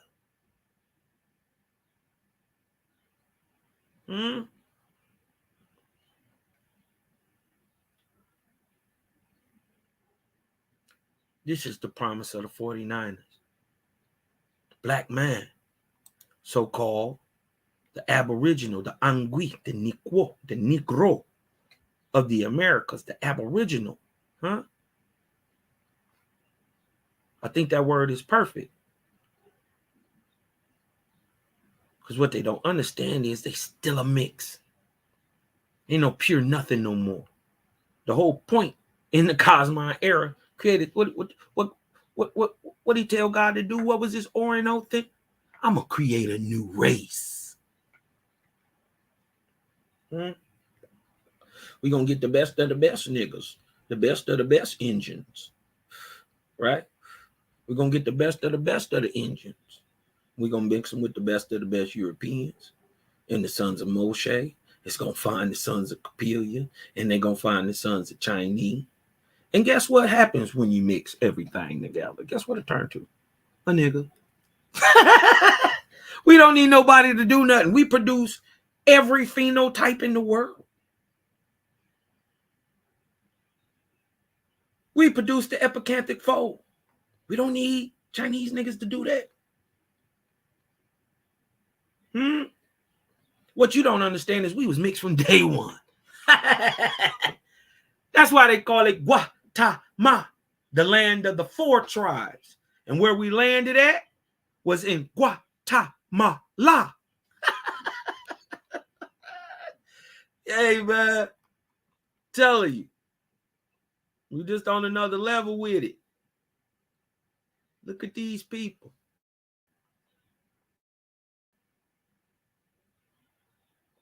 Huh? Look at these people. Hold on. Hold on, let's go back. Look. Look. What? You don't see it? You worried about who a Hamitic and who this and who from that? Nigga, it's all the same. Ain't none of y'all 100% nothing. Show me. You a lie. You a mutt. But one thing you can't deny is these niggas look like these niggas.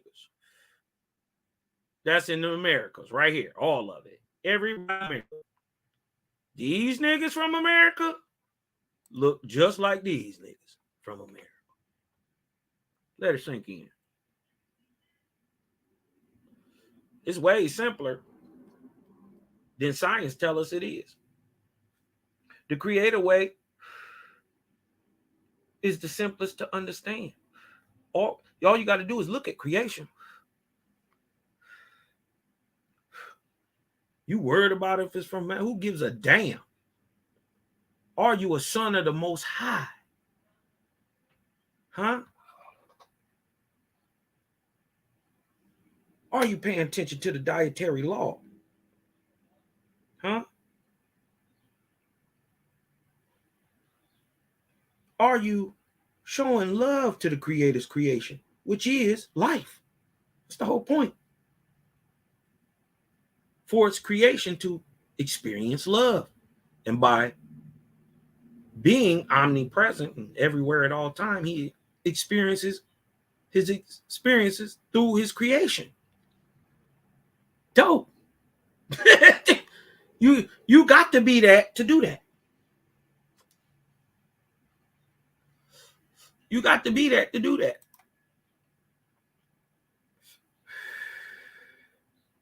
So the promise of the 49ers was these black people getting to the West Coast. Starting off the beginning of the Cosmon era and when? 1848. So 1849, watch this.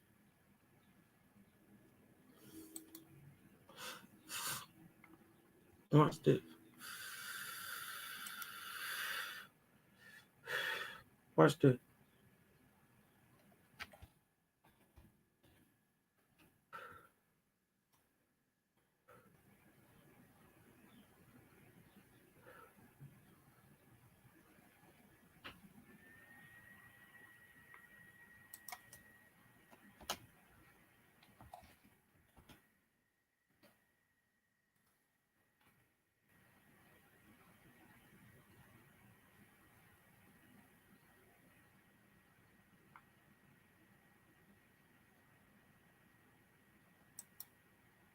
Didn't I tell you, Marshall? Hold on. Hold on, let me go back. Hold on, I don't want to go back.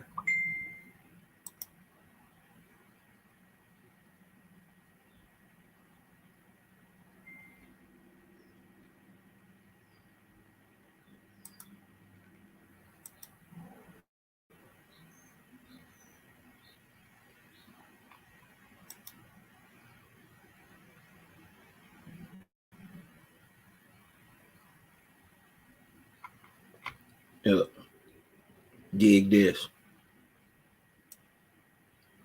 In the next year, from 1848 to 1849, right? In the next year, close to 100,000 people went to California from the United States, Europe, and every other corner of the globe. Gold seekers from Australia, New Zealand, Hawaii, and China continued to sail across the Pacific along well-established trade routes. The journey was far more complicated for citizens of the United States. A voyage from the East Coast to California around the Cape Horn was 1,700 miles long and could easily take 5 months. Uh-oh. Is this the boat you got off of? Thinking you came from Africa? Well, just a thought. There was a shorter alternative, sailing to Panama, crossing the isthmus by foot or horseback, and sailing to California from Central America's Pacific coast. However, until 1850, there was no regular steamship travel in the Pacific, and passengers might find themselves stranded in Panama for weeks or months waiting for a ship to California. In 1849, approximately 40,000 people poured in from one sea route or another. Most of these came to the port of San Francisco, once known as Yerba Buena, and the tiny town boomed. Right? In 1849, 25,000 to 30,000 men, women, and children followed these routes, while a few thousand more came across Mexico and the southwestern corner of the United States to reach California.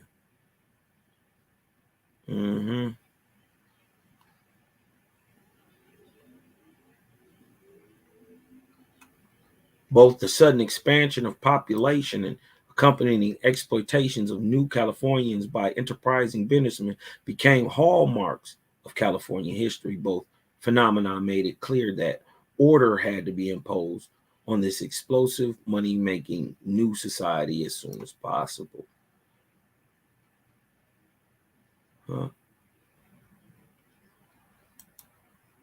In that year, when all the, what'd he say?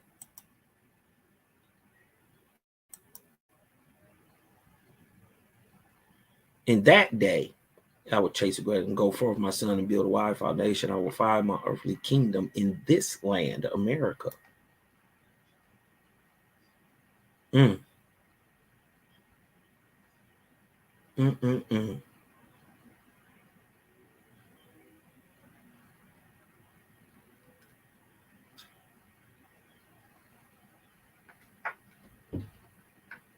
Check this. You shall found 40 mighty nations, O my son, and every nation shall be an independent nation, but all nations shall be united into a brotherhood of nations as one mighty people, and that one shall be called Opa Ego Queen, signifying one. For when I come in Cosma in 1848, my people shall have many states like yours, 50 states, 52 now, and their combination shall be called union, like it is, signifying one. Build a model for them, Moiwata, for although, this is how we know, right, who they talking about. For although when they come, they will overthrow your people on the earth. The angels of your holy ones, Native American spirits, Aboriginals, Anguis, remember,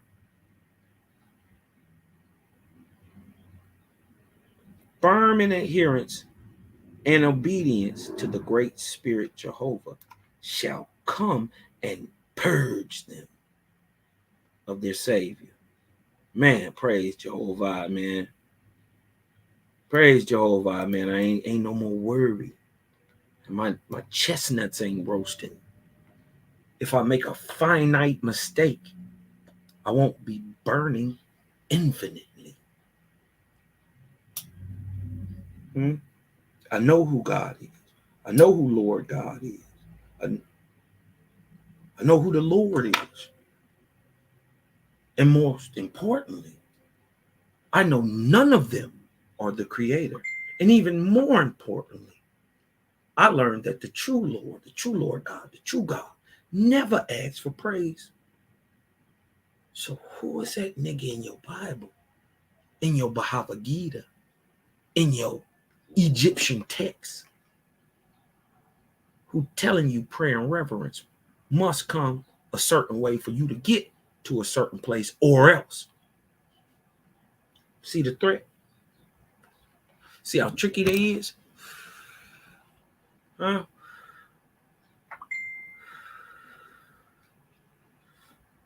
Dig this. I found this interesting, right? Right here, right? Then Iwata made the nations, right? United them into one mighty people and called them Algonquin or Paegoquin. And they listen, this part right here. This is very interesting.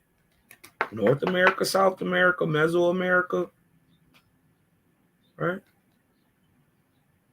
They planted the country over with cornfields and dwelt in peace. I was watching a breakdown on LiDAR, you know what I mean, which is a new light detection aerial system. You dig what I'm talking about, that they using to find many of these great hidden cities in South America. Well, guy brought out a fact that just 200 years ago, right, the land that we see, right, in the last 600 years, he said, in the last 600 years, the land that we see today, that is now the roughly 7 million square acres of miles of land called the Amazon forest, was not 600 years ago, right? A blinking time evolution. You dig what I'm saying? It was not jungle. That, as a matter of fact, just 600 years ago, all the land was planted with agricultural type plants, corn, squash, beans, everything that grow in America was grown all throughout the whole Amazon. But then in about 200 years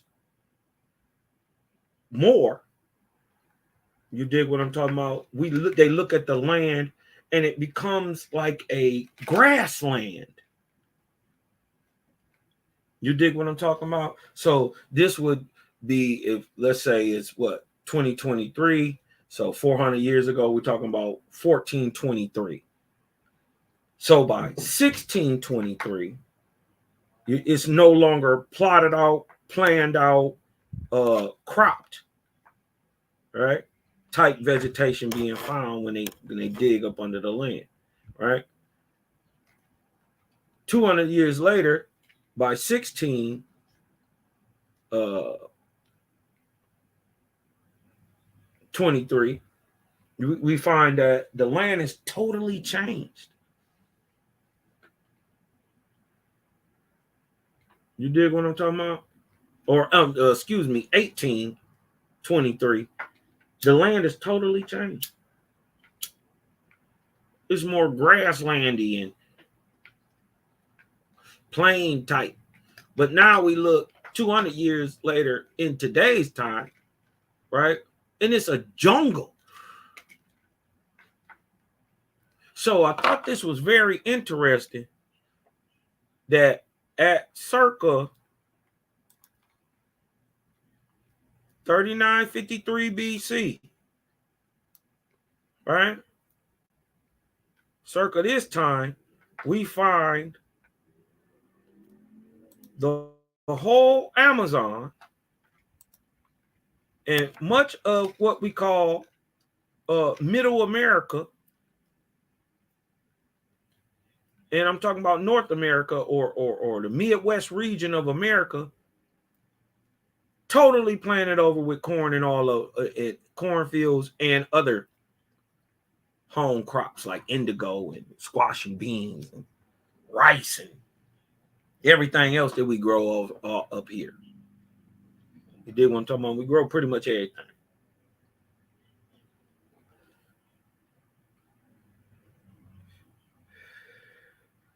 So it's funny that when we look back in science, the scientists are bringing this stuff out. We don't, you know what I mean? That 600 years ago, we find cropped out everywhere. 200 years later, it's like something happened. The land is totally different. It's plainish. You know what I mean? Now, today, we find that it's totally tropical. That should hint the wise man that when you thinking about antiquity, you must take into account the atmosphere or the surroundings that man was in at that time. You dig what I'm saying? So we wanted to show Negroes in America, 1849, 1848, just like they say they would be, producing or fulfilling the promise given to Iwata 5,975 years ago, 25 years from being 6,000 years old.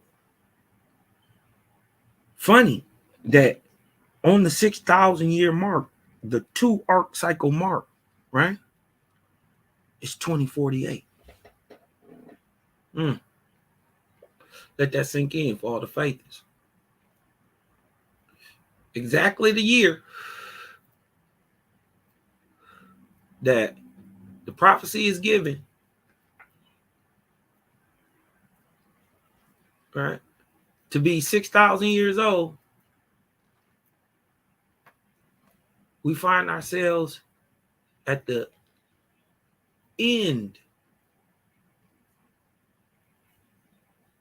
of a halftime, a 200-year cycle, huh? 6 generations.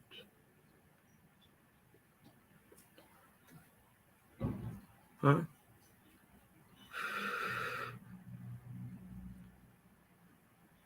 I think it's just crazy that the biggest migration into California, or the biggest migration ever in the United States, happened exactly the year that Creator said, I'm going to take all these niggas across to the western coast of Guatemala.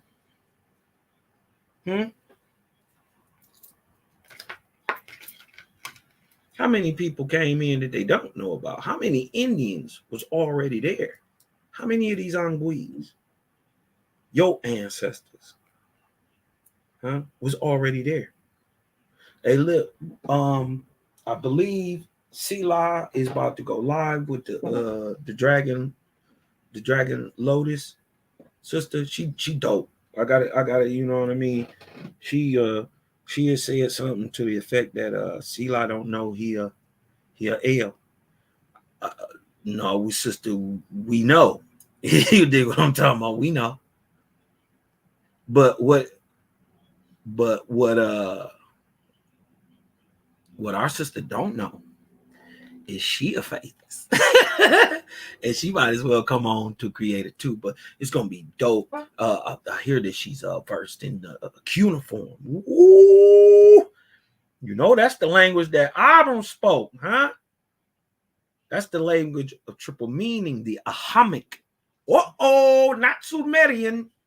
not the cuneiform. It is called a hammock. Uh-oh. So, man, I know that sister versed. She versed. So it is gonna be dope seeing what she bring out. Malachi Maccabee on he has a debate coming up this Friday on is Paul a false prophet and were his teachings hostile to the teachings of the true prophets. I think that's gonna be dope. You dig what I'm talking about? So, you know, create a gang, you know what I mean? Let me stop sharing right now, man. You dig what I'm talking about? So I hope I made it clear.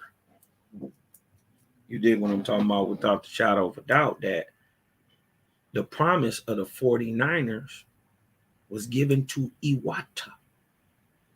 That niggas who praise the great creator, the great spirit, gonna come across the waters, the Atlantic, the Reed Sea, the Ethiopic Ocean, and they would mix and they would move across the whole country, and they got 3,400 years to do this, starting in 1553 BC. Right? We find in 1848, and by 1849, as you see, more than 100,000 had moved in. The greatest mass migration in American history goes into California. It's not from the south to the north. It's from the east to the west. Uh-oh.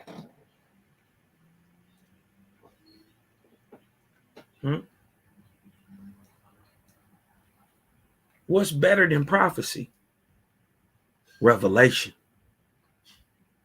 The only thing better than prophecy is revelation.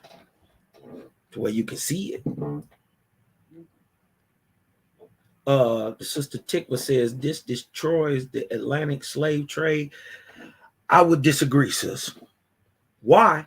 What is the Atlantic slave trade?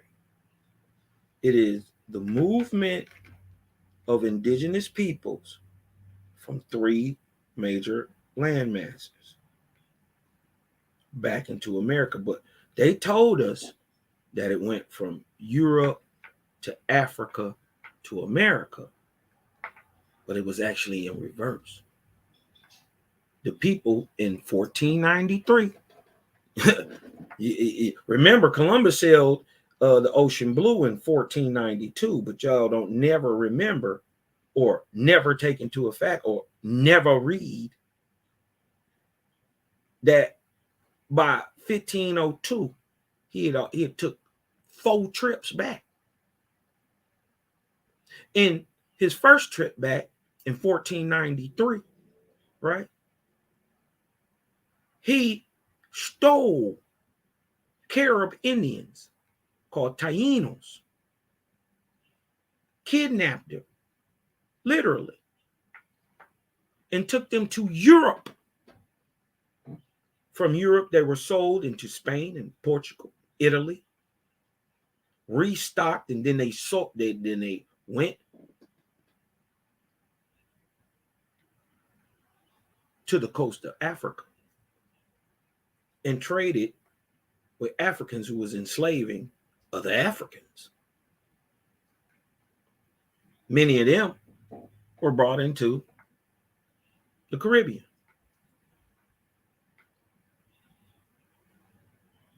Not that it didn't happen. It happened backwards. They was taking Indians from America and selling them into slavery and indenture in Europe, taking the goods down to Africans like the Dahomey.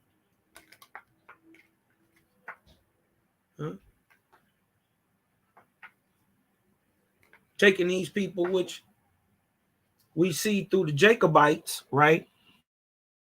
These are the people who call themselves Jacob, the sons of Jacob, fighting on side of King James, The 6th, Scotland. And the 1st of England, King James, fighting on side of King James. These people lose the war. They are known as the Jacobites. We look on to their indenturement sheets. These people are copper-colored, black folks from Europe.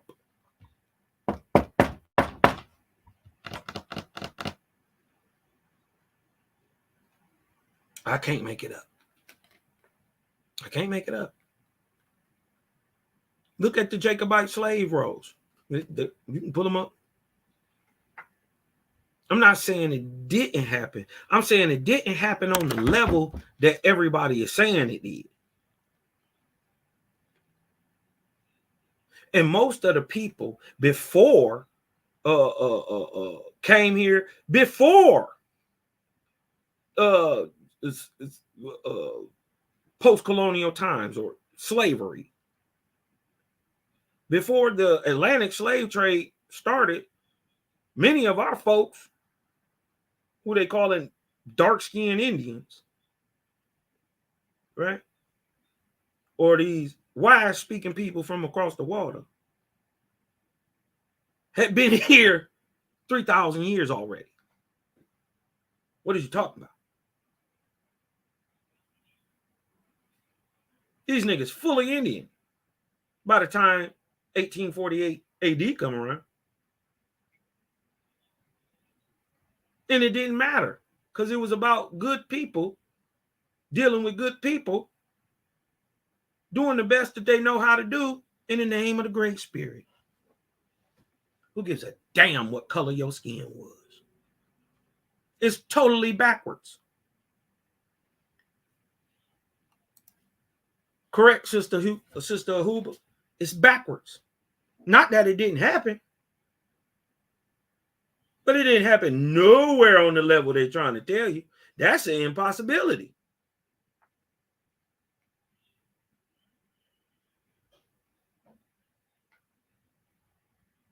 I would also like for y'all to take into account 3,400 years ago, how low the seas were. How low were the seas 3,400 years ago? Just go look into that. You dig what I'm talking about? That's something you can do on your own time. But within the shadow of a doubt, we didn't see a prophecy that was given 5,975 years ago be reiterated roughly 3,400 years ago about these praises of the Great Spirit, these Negroes, these Anguilles, and they wise speaking brothers. How do you get a Decalogue in New Jersey? I would just like to, I don't know. How do you get Hebraic Paleo-Phoenician writing in Michigan? Okay. You dig what I'm saying? Why do the Olmecs look like Negroes? They're not from Africa. Where they come from? Who they descend from?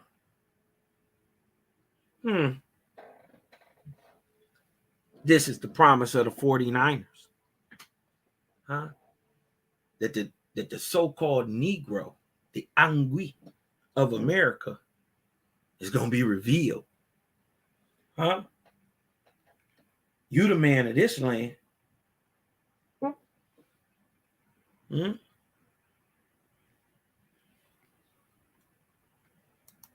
What Just Woke say? Makes sense to me. How else would Harriet Tubman know the land so well to keep from going back to help others? Exactly. And if you're an African slave, right?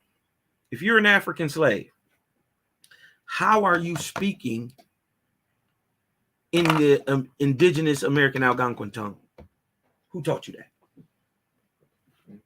You would have been a slave. Says she was born in slavery. Was that the tongue you was already speaking? Nazarene Nassim Faithis, he asks, what was found in New Jersey? A Decalogue.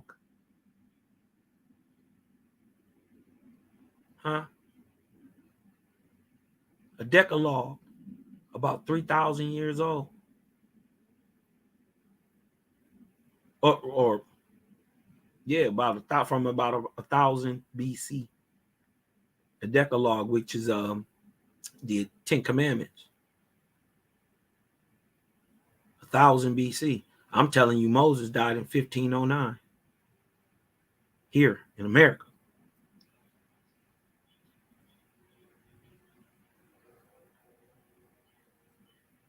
Yeah.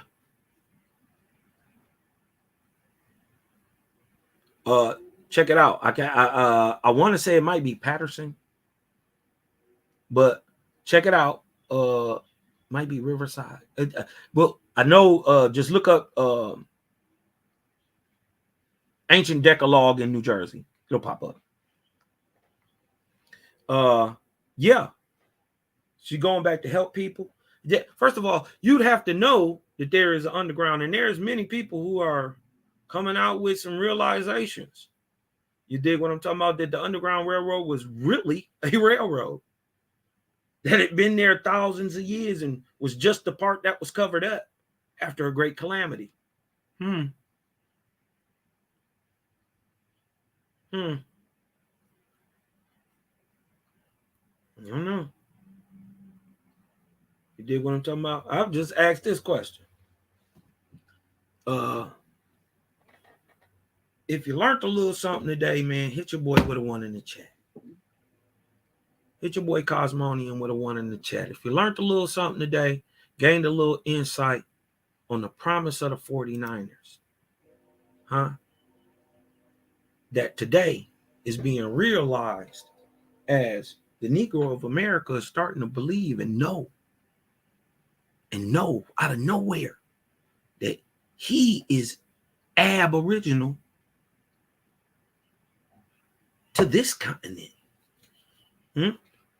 If you learned a little something, if you learned that the Mayans drew themselves just like you look, just like little Junebug, little Juju, little Sharisa, Kwame,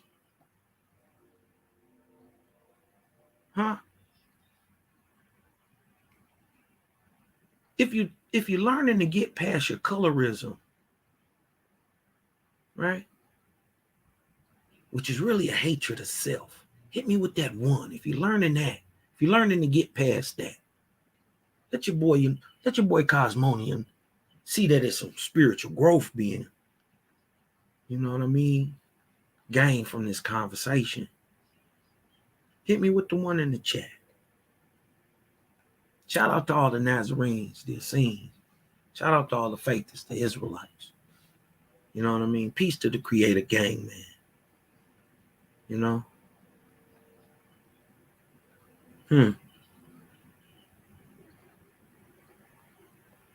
So, I got some more work to do.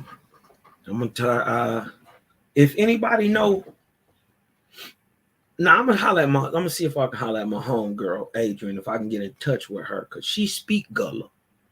And she is Gullah Geechee. And her mama speak it too. You dig what I'm talking about? Or if y'all know some people online, man, because I got a theory, right? I got a theory. You dig what I'm talking about? That the why of African traditions in a known indigenous American people are there. I believe that these are the kindred brothers brought across the water, the wise speaking people who do not war nor praise man, God born of woman. You know what I'm talking about? This is the promise of the 49ers. That the last shall be first. Man, shout to the Creator gang. Peace to all the righteous gods and Nirvanian goddesses, man. You dig what I'm talking about? It's your boy Cosmon, man. Breathe in. Let the light in. Cosmon. I'm out.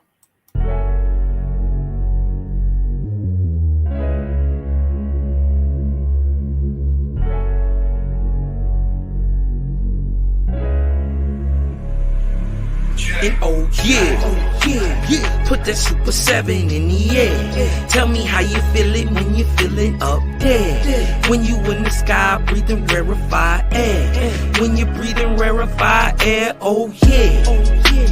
Put that Super 7 in the air. Tell me how you feeling when you feel it up there. When you in the sky breathing rarefied air.